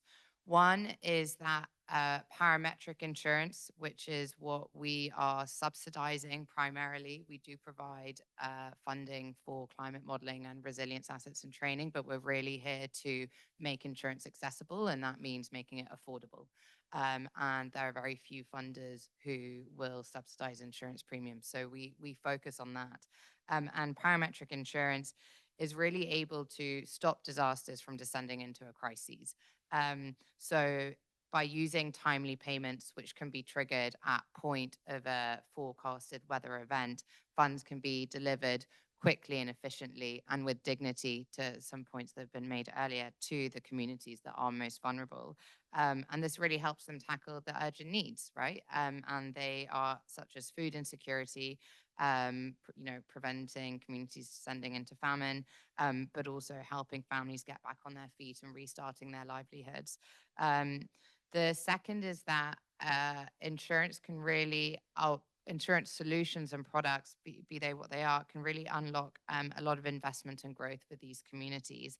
So as we know, and probably as we take for granted, or a lot of us take for granted in our own countries, insurance provides a safety net to these individuals that encourages them to invest in their own livelihoods and own educations in a way that they choose. And it's giving choice back to these communities despite the risk posed by climate change.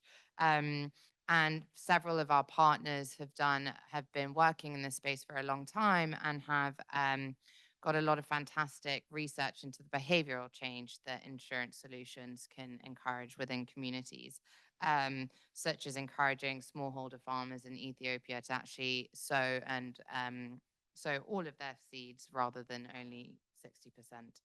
And importantly for us, it really amplifies the available funds that are in existence within the private and philanthropic sector.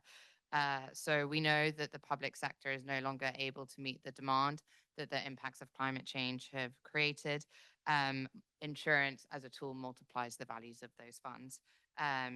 So I've got some statistics here, which my colleagues have very kindly written out for me. So I'm going to read them because I think they're really interesting.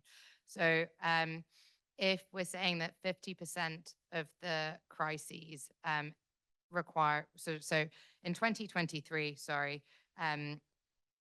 the cost of the climate crisis was around $35 billion of funding, and there was a shortfall. The insurance to guarantee $17.5 billion of funding to these affected communities would actually only cost $875 million. So the amount that insurance can leverage is huge. So we need to think about how this this tool and the products and solutions that the insurers are developing can be made affordable. And so what is the role in philanthropy and the private sector in really scaling these efforts? We know that philanthropy often provides that catalytic first loss funding. In the case of Humanity Insured, the private sector has already stepped up to provide access to some of this funding with the 7 insurers that are backing us. So really being able to demonstrate the proof of concept that this is working.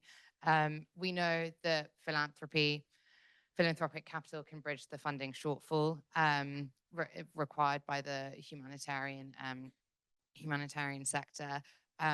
And by making insurance protection accessible, we can actually really help to provide insurance to the 3.6 billion people most vulnerable to climate change. In 2023, the protection gap in North America was 45%, and in Asia it was 85%. That's the number of people who were who experienced uninsured losses due to climate catastrophe. So if we, simply by bringing these tools to the table, we can help to bridge that gap and give a guaranteed safety net to various communities. So we're really keen to see how we can partner both with the private sector and philanthropy to unlock that capital, but also with project partners who are working with these communities to help purchase insurance. Thank you. Yeah, and especially the number that you quoted, I totally agree with that. Why? Because it's not just in the case, the analysis that you did in terms of overall loss to climate impact. Very recently, we work very closely with the small island developing states as well. And every time they're hit by disaster, the entire, you'll hear 120% of their GDP gets wiped out, 80% of their GDP gets wiped out. And it seems unreal, but actually it does. The whole of Ireland gets wiped out. And we did an analysis of how much would it cost to protect 20, 50, and 100% of their GDP. And the figure was not huge. You can say 800 million can be quite huge, but compared to the amount of damage it does, it's really worth the cost-benefit analysis. Really makes sense for investing in that premium rather than not wasting it. But so that's at the bigger sovereign level. But we had done our research in on Indian farmers, and honestly, a couple of years back, I was a big skeptic of insurance because I never saw insurance payout. But parametric insurance, and right now the way the payout is being done or decided is being so streamlined. And I quizzed those farmers as much as I could, this must definitely not be working. But there were some farmers for whom government was subsidizing the premium, but I was surprised to see there were other farmers who were paying from their own pockets. And I said, why are you paying? And they said it made sense for them because the protection it offered was far greater. And then we analyzed the farmers who were not protected, and those were committing suicide because obviously that was a cotton belt where farmers were investing a lot in buying seeds and fertilizer. And if their crops were destroyed more than in one cycle, then they were pushed to the brink and they were committing suicide. So before, I had thought I'll go to all the donors and philanthropies, but because you raised the issue of insurance, I'm very inclined to go to AXA, and because you are a big player in this space. And I just wanted to understand from you as to how you would build on to what Philippine just mentioned about their work. Thanks very much. I didn't actually mention, but we are creating parametric structures already for flood risk in Lagos and in Togo, which Howden is supporting the premium for already, for at least for the Togo cities project. So it's not specifically linked to a social protection scheme, but in Lagos, for instance, we are using the Social Security database to zone in on the vulnerable zones within Lagos to make sure that the money is going to the most vulnerable areas. And then we're using satellite data, flood extent to try and create the actual trigger itself. So we've got a lot of experience on doing these things. We also are we haven't started this one yet, but in Dominican Republic, they've got an amazing structure that was set up, I think, only in 2019, 2020, Superate, which is a social protection scheme, not based on climate or anything, but we want to see how we can make it much more objective. I think climate is it's kind of a all-encompassing fund, but it's all done on an indemnity basis. So if something happens to you, you know, they're actually sending people on the ground to go and check every single house and see how much should be paid out. So it takes ages. So we're trying to see how to overlay kind of the hurricane, flood, satellite triggers onto that to make it much more speedy and objective. So from all of that work, plus all this work we've done in Ethiopia trying to analyze these kind of forecast-based financing initiatives, I think what we've seen is that technically it's not completely unfeasible. It's not straightforward, but it's relatively straightforward to set these things up. I mean, in terms of the technical challenges are less than the operational challenges. So on the technical side, like actually structuring the triggers, I think, you know, I think the main thing is that there's not a lot of ground data. So in most of these countries, you won't have weather stations and river gauges that are reliable, that are extensive. So you can't really use that as a trigger. So you'll be going more for the satellite option, which will be less accurate. So there is that basis risk element. And then on top of it, flood itself is very difficult to be accurate. So you've got to be very careful that that is taken into account. But besides that, I think the operational challenges we've seen is huge. So that's not really our sphere, but we've seen that obviously having a digital financing system is so critical for the speed. Otherwise, all the speed that you're getting from the parametric triggers is kind of undermined. If you're taking so long to get the payments out to everyone and know how to access those people. So that's one aspect. And then also the database, you know, having a database, I think Inga was pointing out the fact that sometimes there's a whole layer of people who could fall into poverty but aren't in poverty yet, so they're not on the database, but you want these social protection schemes to already acknowledge them so that when the disaster hits, you're scaling up. So you're saying bigger payout per person who's already in the system, but then a new payout for new people who weren't already in there because they're also going to be affected and they're on the limit. So you need a kind of an extensive database. And then on top of it, you need to update that database all the time. So what we did in Mexico is we set up an agricultural parametric scheme there with the government, and we used the government's database of farmers. And we just did a pilot in certain areas, so like 10,000 farmers. And we actually went and we subscribed them all, went to the houses and kind of double checked the database existing. And there wasn't a lot of differences, but there were some people who had died, who were fictitious, who had moved, etc. So I think that whole work, I mean, it's so expensive. I don't know how that's being handled. And then the last point was about the coordination. So in Ethiopia, you know, there's a whole lot on federal, provincial, district, NGOs, you know, there's so many different layers, and trying to understand who does what when, who calls the shots for certain aspects, and then who's paying, you know, what portion of each layer paying, donor money. I mean, where's all the money going to come from all the different layers, and trying to make that into a system that's cohesive and fair, I think is the other thing that we really see as tricky. So when you want to make these things at scale, efficient, I think there's a lot of operational barriers. So, and then, sorry, the last point I wanted to make was on the risk pools. So we are also reinsuring all the risk pools, so African risk capacity, the Caribbean risk pool. And with ARC, I know that they have integrated Mozambique social security system in there. I did used to work at ARC before, and I think it's really clever to do it like that, because you're reinforcing the risk pool. You don't have the hassle of setting up individual risk policies all over the place. You get diversification benefits. So I think going that route is really good. And they've got a lot of knowledge and risk modeling of their own. Thank you so much for raising the issue of risk pool. In fact, without risk pool, you know, it wouldn't really become cost effective.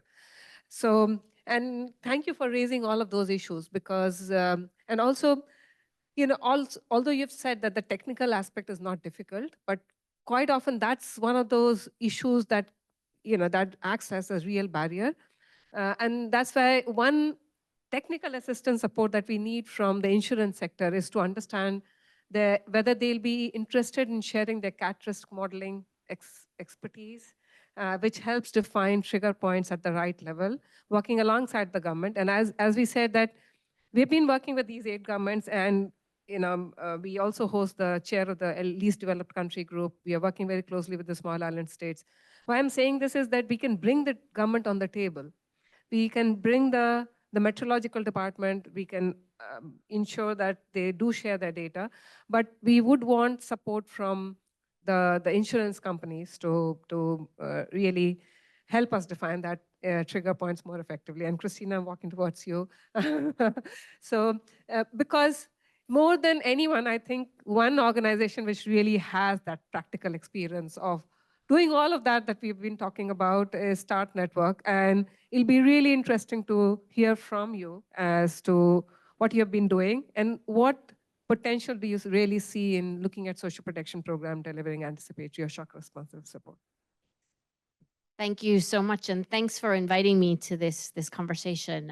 As I said earlier, START Network is a membership organization of 110 local, national, and international NGOs, and we're kind of bound by this common frustration with the way that the humanitarian aid system has traditionally delivered assistance, which is responsive, which is after an event, which is waiting until suffering has happened, waiting till the news hits the headlines before you act and you fund.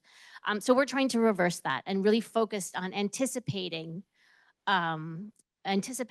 needs, moving from responding to needs to really protecting people from risks. And that's kind of the whole sort of funding allocation model that we have. And I'm glad that several of you have pointed out, it is an efficiency question. It's more cost effective to do it that way. It is also, depending on how you do it, it is more effective if you're using local government services, you're working with local communities, and you're really identifying the risks and the modeling by working through local expertise. But it is also more dignified, more equitable, more ethical, because you're not waiting for suffering to happen in order to act. So with all of that in mind, we operate a few different financial products, I guess, that try to get to this anticipatory model. For the past 10 years, we've been running a pooled fund, a very traditional humanitarian rapid response fund. But now 25% of that fund is allocated in advance, so in anticipation. So that's just rapid response money on the ground, decisions made in 72 hours, funding on the ground within a week to 2 weeks, and oftentimes ahead of an event that is predictable. So we run that. But more interestingly and more pertinent to this conversation is a product that we have called Start Ready, and the clue is in the name. What we do, Start Ready is a kind of a risk pool whereby we pre-identify and model risks. We pre-agree contingency plans, so action plans, and then we pre-position the funds. So when the risks are triggered and the action plans are ready to go, we actually can send out the money very, very quickly because we've pre-agreed to that money, and our member organizations can start to get to work. And so I guess the points I want to make are around our 3 years, or sort of 8 years or 10 years of operating our START funds and 3 years of operating Start Ready. And I guess just a few observations and related to this discussion.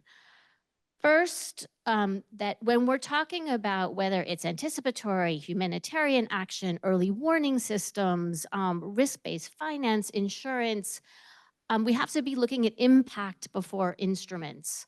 There's a tendency, I think, among financial service providers, among some of us, to really think of like the solution before the problem. It's that hammer and nail problem. To a hammer, every problem looks like a nail. And with all due respect to the insurance providers in this room, which are so integral to this package, not every solution is one that's insurable. So insurance is not the only solution to all of these problems, but it's a package. It's layered financing. It's risk, it's risk retention, it's risk sharing, and it's risk transfer. It's all of that in different products that you mix and match. And we try to do that with Start Ready through a number of different kind of disaster risk financing mechanisms, plus insurance, plus reinsurance, plus national funds that we hold at national levels. The second point I wanted to make is around timeframes and some of the the pros and cons that we've had around using this layered financing approach. So in a place like Somalia, for example, we've used our own disaster risk financing funds in our risk pool to allocate small amounts of funding to Somalia to more frequent medium-sized events. And then we've had an insurance payout in Somalia for drought, where we got much more money alongside the government of Somalia to be able to act against drought in Somalia on a much larger scale. The combination of using those financial instruments, you know, we were early. So we did this in 2023. We were early in Somalia. We paid out in February for a drought that happened over the summer. But we found when we did the impact evaluation of our work that we were not early enough. We allocated our own funds in early February. The insurance payout came out in around March. And so we were able to get money on the ground in March, April, ahead of sort of the June, you know, drought and lean season. And what we found is that we were able to avert major food insecurity with those interventions.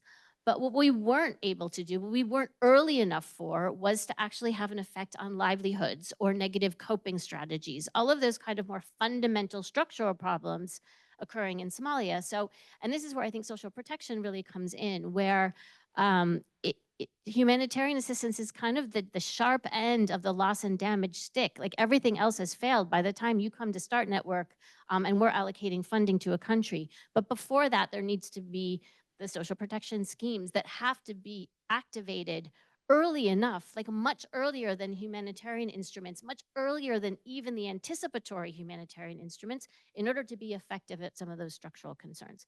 A couple of other points: instrumentalization.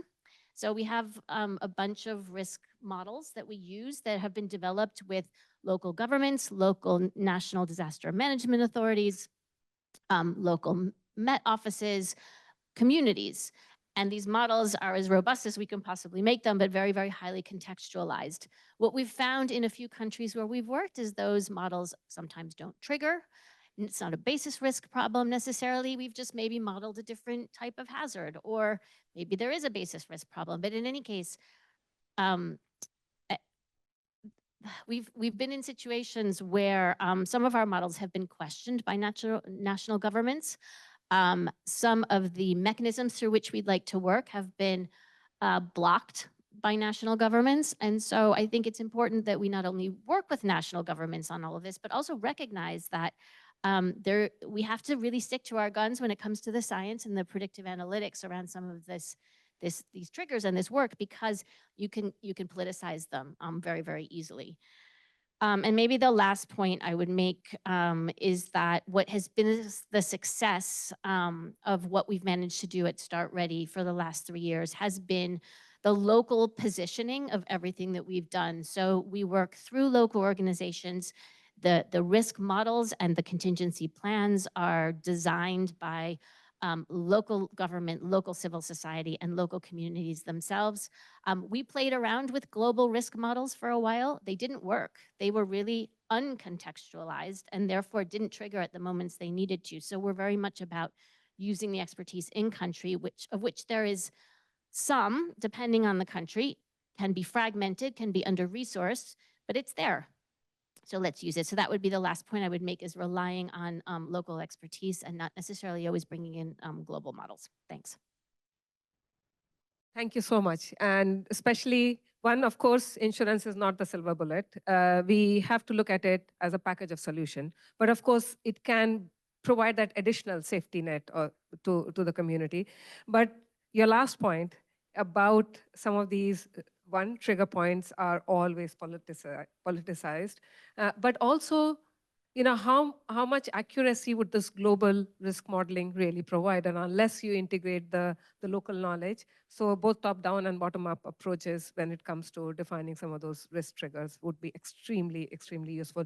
So I'll now go on to Isabel to talk about, you know, because not even I wasn't aware that Give Directly tried out some very early experimentation with cash transfers, especially to communities facing loss and damage. And I think you've just conducted an evaluation, so we'll be very pleased to hear about, you know, what your experiences have been and what you can suggest to all of us. Thank you, Ritu. Actually, I wasn't planning on talking about our loss and damage programming. I was more going to talk about our anticipatory programming. But we actually have, I must say, I've only joined Give Directly a few months ago, and I think one of the things that I really appreciate about our organization is the quality of the comms, and that we've got a couple of videos out. So one, they're both like 3-minute videos. One is about our loss and damage program in Malawi that Ritu just referenced. And the other is about our very recent anticipatory action program in Nigeria. So whenever you get 2 minutes waiting for a subway or something later today, please take the time to look at it. So just, yeah, so for those of you who don't know Give Directly, we're dedicated to delivering unconditional cash transfers, and we've delivered about $900 million worth of cash over the last few years and set to expand. And increasingly, for all the reasons we've been discussing this morning, we're really trying to do more and more of that in an anticipatory way. And I think what our unique selling points are as an organization are really, one is technology and innovation, and the other one is evidence building.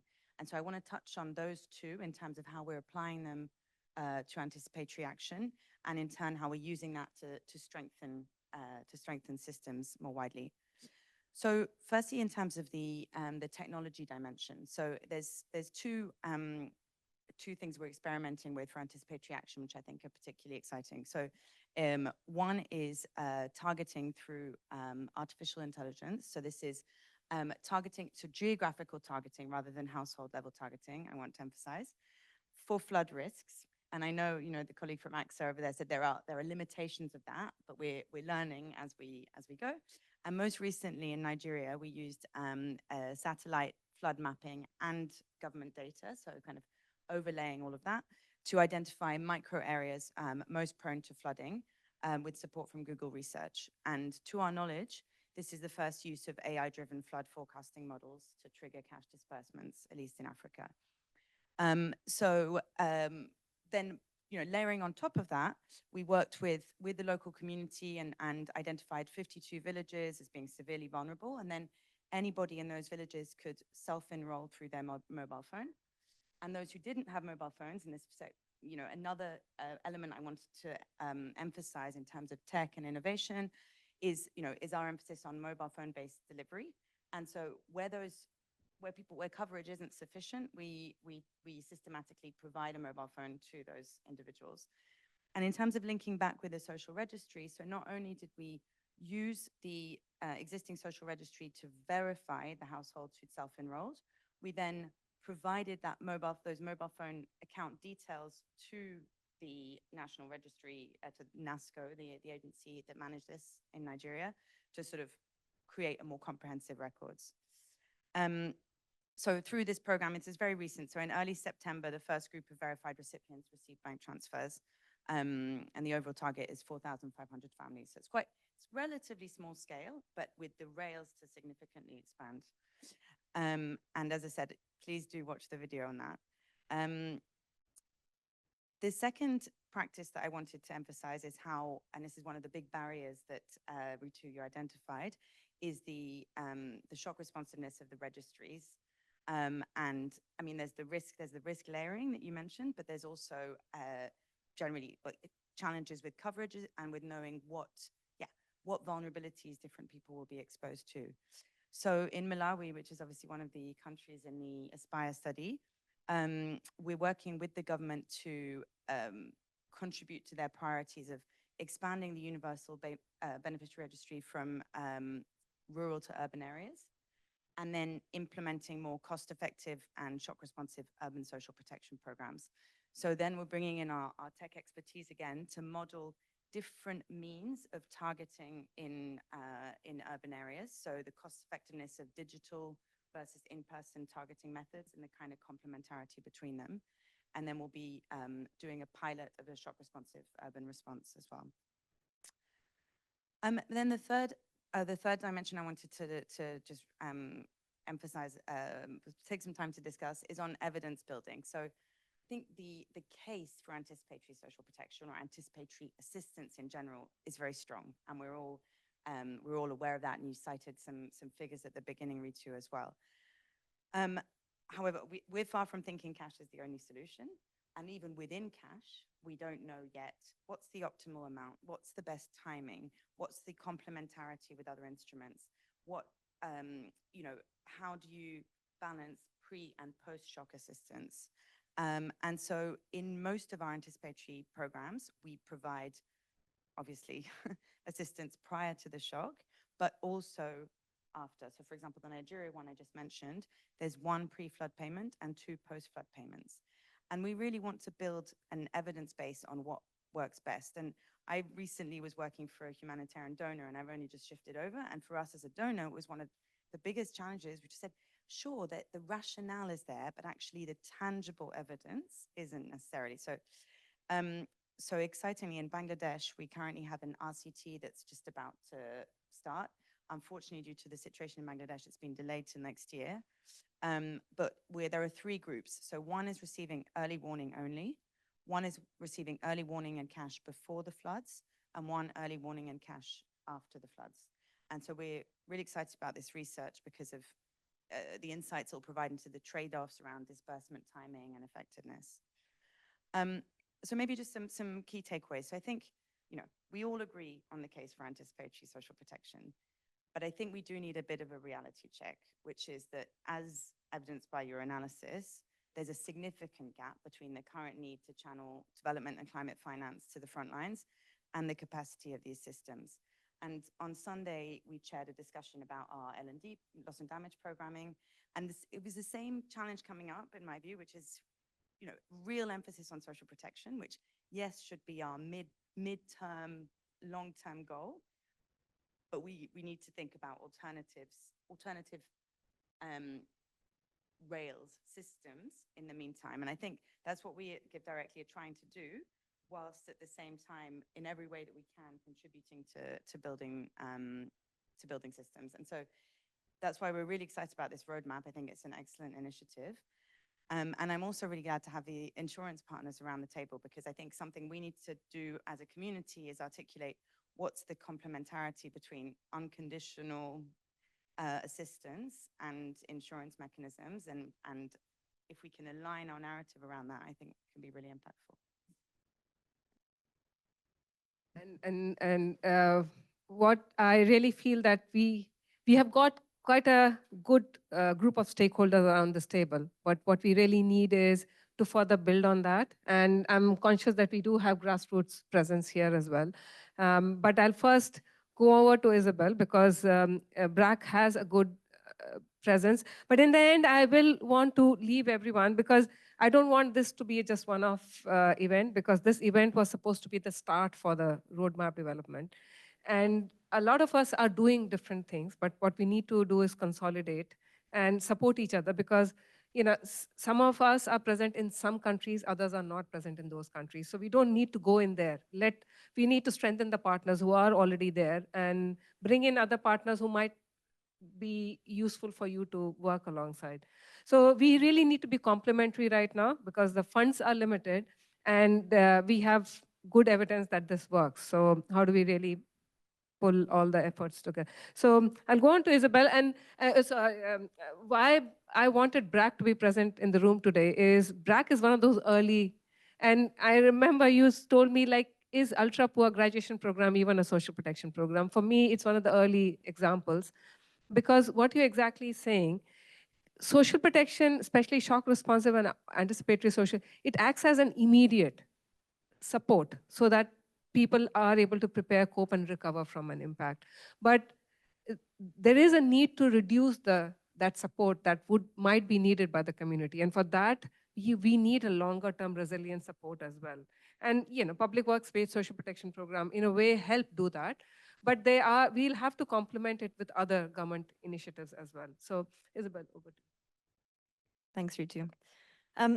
So speaking to BRAC's Ultra Poor Graduation Program, we developed this about 20 years ago when we realized that amidst all of the programming that we were doing around microfinance and health and education, some of the programs I described earlier, there was a subsegment of people, it was like a subsegment of people within extreme poverty who were not being reached, because there was, you know, other than the economic element, there was a strong social exclusion element affecting mostly women in these communities. And so I think the easiest way to describe the graduation approach, which is it's a highly it's a 2-year program that involves a large investment that crosses sort of what we call the ABCs. So A stands for assets, and usually that is offered through the form of a large lump sum cash transfer that is intended to enable people to acquire a productive asset. B is for basic needs, and so looking at what are some of the basic needs that women in these communities may need, and that will include things from being linked to their social protection entitlements, basic information, access to water, shelter, increasingly climate information, training on what to do, and then financial services. I mean, being able to save is a really key part of basic needs. And then for C's, a sense of community. And so,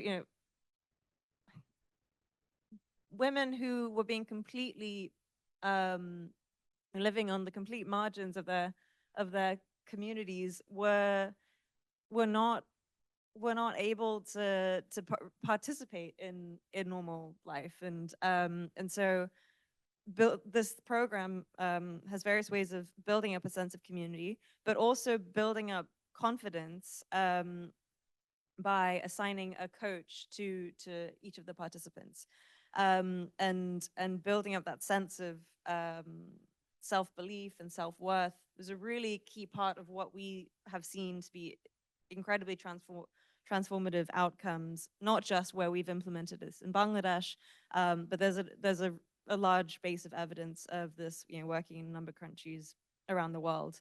And so just to kind of get to that evidence, and I'll kind of get to the resilience part in a moment, we see, roughly a 30 to 40% increase in income. We see 9 times an increase in savings. We see a 2-fold increase in assets and land. And that's even 9 years later. And so, 7 years after the end of the program. So that initial investment has an enormous impact on people's ability to come out of extreme poverty. And if you're not in extreme poverty, then of course you're going to be much more resilient. And that we've seen that now borne out in the data, whereby we layered on satellite data from floods and droughts that occurred over a 5-year period, and looked at ultra poor women who had not been in the program versus ultra poor women who had been, and the women who had been, after each shock, across, again, this is a generalization, their consumption, their assets, their participation in labor hadn't gone down, or had only gone down very marginally as a result of the shocks laid over this 5-year period. And so now just kind of draw a connection to some of the points around being made around insurance and risk. So even though the program is clearly building up women's resilience to cope with these shocks, what the evidence did show is that women who had already experienced climate shocks were less likely to invest as much as other women who hadn't experienced shocks. And so clearly there's this behavioral element of, if they know they're going to be able to be covered, then they're going to make the investments that are going to help them get out of extreme poverty. Just quickly, there are examples of this being layered into social protection service programs around the world, and actually not just social protection. So Isabel mentioned this point around looking at other streams beyond social protection. India now has the largest graduation program in the world, run by the Bihar Rural Livelihoods Mission. So again, they're looking at it from the livelihoods entry point. The Sahel Adaptive Social Protection Program, which covers Burkina Faso, Chad, Mali, Mauritania, Niger. They've been combining graduation with early warning systems and disaster risk financing. Rwanda as well, we're actually working with Give Directly. They've integrated it into their national strategy on sustainable graduation, and again, they're linking it to different forms of insurance and early warning systems. But to sum up, what our experience, implementing graduation and also partnering with governments to enable them to integrate it into their systems, is that first of all, there's no substitute for making the investments to get people out of extreme poverty. That's where we see the largest gains in building resilience. And then secondly, there's a really social element to climate resilience. It's not just economic. And so, while we're talking about, BRAC believes in insurance, we believe in cash, and we believe an enormous amount of our efforts are based on economic interventions. For the people who are most vulnerable to climate change, or the people who need to build up their resilience to shocks in general, if the social element, or what people refer to as like the soft pieces around a sense of confidence and empowerment, is enormously powerful in enabling people to cope with whatever shocks that they face. So I just want to emphasize to this group that we remember that. Thanks. Thank you. And there's a reason why we are building on social protection, because that's what it does. The primary objective of most of these social protection programs is to address poverty, take people out. And that's why we're saying, don't just look at cash in combination with other delivery mechanism that social protection offers. And that's why we need an optimum mix. We need evidence of what's working where, before and after the crisis, and so on. So I know we were supposed to have a break. We didn't have that break because the discussion was so good. I didn't want to break the momentum, but we'll try to finish early. But I want to give everyone around this table a little bit of chance. And Catherine, Lily, do raise your hand. I know you're not too well, but in case you want to come in and share some of your thoughts. I'll come to you because we know some of the early evidence around, and we know we have two colleagues from CDP. Some of the early evidence of why early action is needed came from CDP. I would be very interested in hearing your thoughts about what we're discussing so far. Thanks very much. Perhaps I could share some of the sort of directions that the panel that we've put together are starting to take, because I think there's a tremendous amount of synergy between what you've really well put together and clearly articulated here, but a lot of the perspectives that have come through from the group that you've gathered here. So we've had a series of consultations through this year with a very diverse group of stakeholders. And what's really come through from that is that while we've really achieved a lot over the years, that we're still falling very short on some of the key areas. So speed, effectiveness, and impact. And so the panel has really been looking at 5 areas around that. So one is, there's a lot that needs to be said about optimizing the performance of and the delivery of some of the existing instruments. And that's something that's key. Tools, instruments, and institutions as well. But that, as you've been emphasizing as well, national strategy is something the panel really wants to put forward as a key area.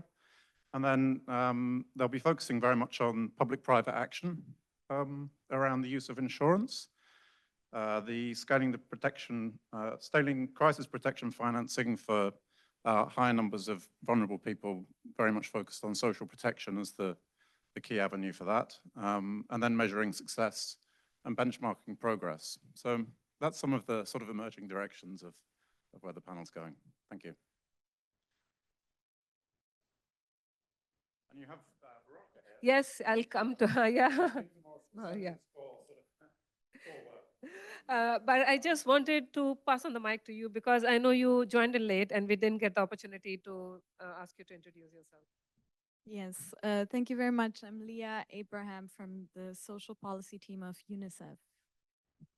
Do you want to share any thoughts, or we can come back to you later? Okay, good. So I'll come that side, but I just want to finish in case you want to share something very quickly. Thank you. So I'm very unfamiliar with this topic, but I'll just share my thoughts as I could make out people are talking here. So social protection, especially in India, I'll give you glimpses on 3 levels: what's happening at the community level, at the civil society level, and at the government level. But I do want to share that almost 50 years back, when the world was focused on development, there were social protection initiatives happening in India, which were rooted in climate. There was a movement called the Chipko movement there, where it was women-led actually, and these were tree huggers. They would go and hug the trees to discourage poachers from coming and felling them. And this was done not just to protect the forest, but to protect the livelihoods of people dependent upon that. So that's when really, people had the foresight to start thinking and acting on, such initiatives. But at the community level, I'll give you an example. There is a village in northeast of India, in Meghalaya, where they would build, it was very flood prone, right? And they would build some temporary bridges and they would get washed away. The local community there has been using living roots of trees to build bridges now, and they're almost permanent, right? And when floods come, they have a protection, they can still move around. And so that's the level of, local initiatives that are happening in some parts. So this is just at the community level. At the civil society level, I heard people talking about the parametric insurance. There is a body in India called SEVA. It's Self-Employed Women's Welfare Association. I think this was the first year they kind of were experimenting with the parametric insurance against heat, because women in certain parts of India, especially in Gujarat and many others, they work in salt pans. As you would have heard this year, the temperatures went up to almost 52 degrees centigrade from the top, and almost the same temperature at the bottom where they were working. So they were being fried from both the sides and couldn't go to work. And the parametric insurance came to their rescue. Around 50,000 women had been convinced to take that, and 46,000 out of that got the money and were able to save their lives and their dignity, right? So that's what is happening. On the third, this thing at the government level also, two things. One, parametric insurance has been introduced for agriculture. It's subsidized to some extent. I'll not delve into that because I think it's, yeah. And the last one is that in an unwritten manner, there is a carbon tax that has been imposed in India on the sale of petrol and diesel by way of education cess. And that money is going to kind of educate the masses, because a lot of them would have to transfer from agrarian to other jobs. So the government is spending on that. That's what I wanted to share. Thanks. Thank you so much, because the last point you made is very critical. That's government's way of collecting taxes on coal. It's kind of coal cess. And one of the recommendations that we made to them was to invest that money in social protection linked to climate change. So I'll go on this side of the table because I know we have loads of accumulated wisdom and knowledge here on social protection. So I know very limited time. So Shakirul, first you, because you bring in that grassroots perspective we've been talking about, and then maybe you can pass on the mic on the right. And then I'll come finally to Eric. Thank you, Ritu. I think this is very much technical session for me to understand all the social protection mechanisms and the funds and the mechanisms and all these things. Just I want to share our own experiences from the Sundarban regions. You know, Sundarban regions is a mangrove region in Bangladesh, southeast coastal area. So there was a high-profile cyclone in 2009, which was called Ayla, and it actually flushed the whole area, and the water was locked more than 6 months in some places, more than 1 year in some places. So it actually destroyed all the livelihood opportunities because the saline water came and, you know, reduced the soil fertility and all these things. But what I want to bring here is that the government actually started Food for Work program, and under the program, actually, the affected people in that community can get 5 kilo rice every day. So this is the support that actually the government actually provided. So the challenge was like, the people from one family, for example, have 3 person who can work and get 5 kilo rice each. It means that they have 15 kilo rice per day, but they don't have any cash to buy the other essential things. And that actually forced them either to sell the rice, and for that they need to go to the other areas.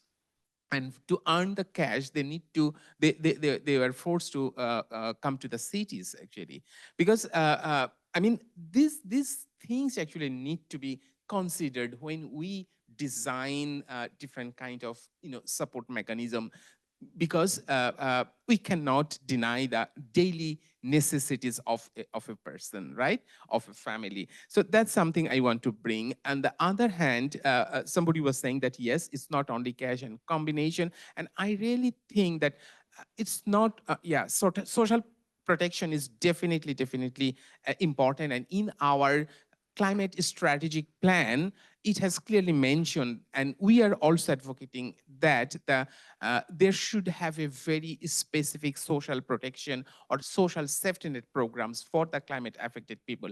In Bangladesh, we have a very good practice of social protection. It's a huge coverage, but it doesn't focus on the climate disasters. It's basically the other vulnerable groups, right? And my third point is basically, so the social protection, apart from the social protection, or maybe social protection can be part of these. One thing is, the people face different kind of challenges. For example, because of the salinization of the water, the reproductive health is a very critical issue for women and girls. And it actually leads early marriage of the girls. And then if it is early marriage, early pregnancy, and then gender of violence, divorce, that lead a very undignified life to the women. And how we will actually address this issue. So that's why it's also important to provide life skill orientations, or what we call transformative life skill training, that they can cope with this kind of situation. And you were talking about the financial literacy training. It is also important so that they can build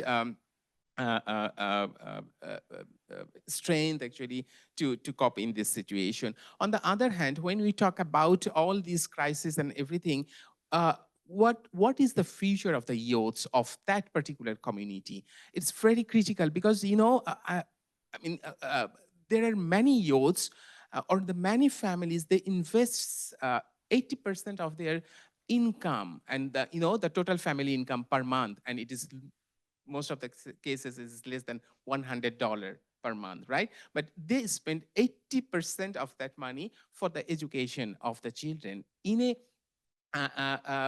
with the hope that they will get a better job, because there is no livelihood options in that particular community, right? But they actually engage in the traditional education system. They, they thought that if they complete the master's, honors, they will get the job. But ultimately, they had to compete with 2 million youths who come into the workforce. So it's very difficult to get a job. And so that's why, our, long-term, what is called research, long-term research and the action projects that the community is saying that it's really important to help these youth to get technical and vocational skills, so that they have the capacity to compete and to find employment in the country and wherever they want to. So that's kind of investment is really important. Bangladesh has different kind of skill development institutes, but it's far away. And the people who don't have any cash actually to spend, to go to enroll in that institute and stay there to complete a 6 months, 3 months, or 1 year courses. So this kind of investment also important. So I'll stop here. Thank you very much for listening to me. Wow. So many perspectives. Thanks so much for bringing all these different perspectives together.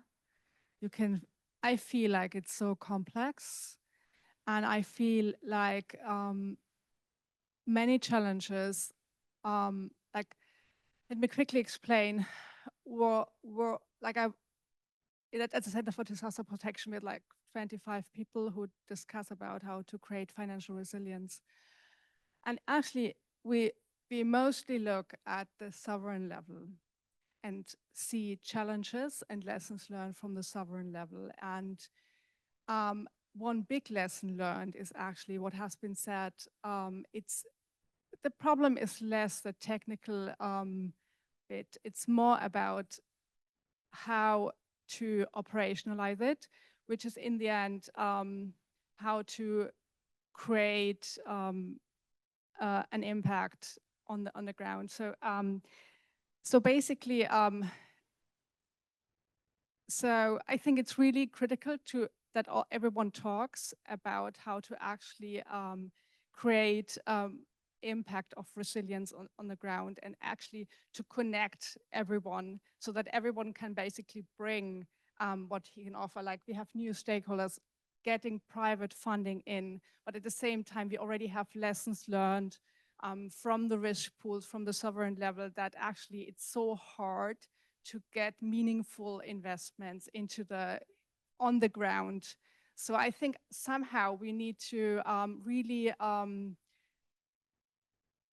think about how we can connect better. I was really amazed when I saw the fast payout in Nigeria 2 weeks ago to use AI. I've never seen this before. I was instantly asking my colleagues, have you heard about this? It's crazy, like governments need so much time to implement when a disaster is happening. Look at this, how can we make use of this? So I think thinking about holistically, coming all together and see what everyone can contribute. Yeah, I think that's the way to go. Thank you. I'm sorry. Yeah, we are almost run out of time, but I still want to give you time because I know your knowledge or experience in this space will be useful. I will keep it very short. Eric Roberts with the Nature Conservancy. And I mentioned in my introduction, I'm here to learn, and I feel like I got more than my money's worth. I have an action list of 10 people to connect with to learn about the programs that you're implementing. I see a ton of opportunities for overlap between the work that we're doing and the work that many of the organizations in the room are doing. I'm excited to figure out how to use the Aspire tool to help prioritize where we focus our efforts. Thank you.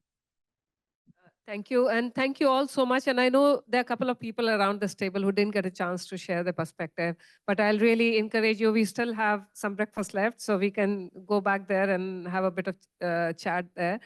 But as a next step to this was the first step in that direction. The idea was to bring everyone around the table, different groups, and start that discussion on what everyone can bring on the table, because obviously, of course, government has the biggest funding. They have the biggest role. We are only there to enable them and come up with that additional support that can make that 62 billion of investment in these 8 countries walk a longer run in terms of also providing climate resilience. So as a next step to this, we are going to draw up proceedings, and that's why we were recording. I'm sorry, I should have mentioned that in the beginning. We were recording the meeting, but it was only for notes-taking purposes. And if anyone has any problem with attributing anything that they said today, otherwise we will be attributing it to your name, if that is okay with all of you. Okay, so we will come up with a set of proceedings, and we need that proceedings because we need to understand what everyone is doing. So we want to take that back to the governments because, as I said, we are working closely with those 8 governments. The idea is to start scaling up anticipatory, and someone said that not everything can be responded in an anticipatory manner. Some of it will need to be shock responsive. So we want to go back to the government that these are the players who are there. These are the people who are committing their support. They're doing their own bit in different ways. And then the next idea is to, based on that, ask them to come on board and say what they're going to do with us, and then start drawing up the roadmap along with the timeline, roles and responsibilities, and so on. And in that, we'll be mindful who is present in which geography, because we know BRAC is present in some area, OCOP is present, Give Directly is present in some area, START is. So we want to leverage or explain to the government what networks already there, what they can use, because a big issue with the delivery is government, when a crisis hits, government tries to use its own delivery network and it always fails. Unless they bring the civil society, other organizations on board, that delivery cannot be quickly ramped up to reach in the time of crisis. So with that, a huge thank you to all of you, and a special thanks to my team. I know 4 of my team members have worked very, very hard to come bring all that. And I would request them to put their cameras on so at least everyone can see them on the screen. So that's Swati. She was supposed to wrap up and provide all the input. Thanks, Catherine. Catherine, I should have mentioned, that's Karthikeyan. I should have mentioned that Catherine, USAID, UK, and IIED, along with others, Yeah, I think they froze. Well, I think what she was trying to say is, so FCDO and USAID, we chair and Ritu, she's a third co-chair, a disaster risk financing social protection linkages working group, which is part of the REAP Risk Informed Early Action Partnership. And I'm sure she was extending an invitation for everyone to join if you're interested, so the conversation can continue. So perhaps just email Ritu or myself, Kay Stahlberg at usa.gov,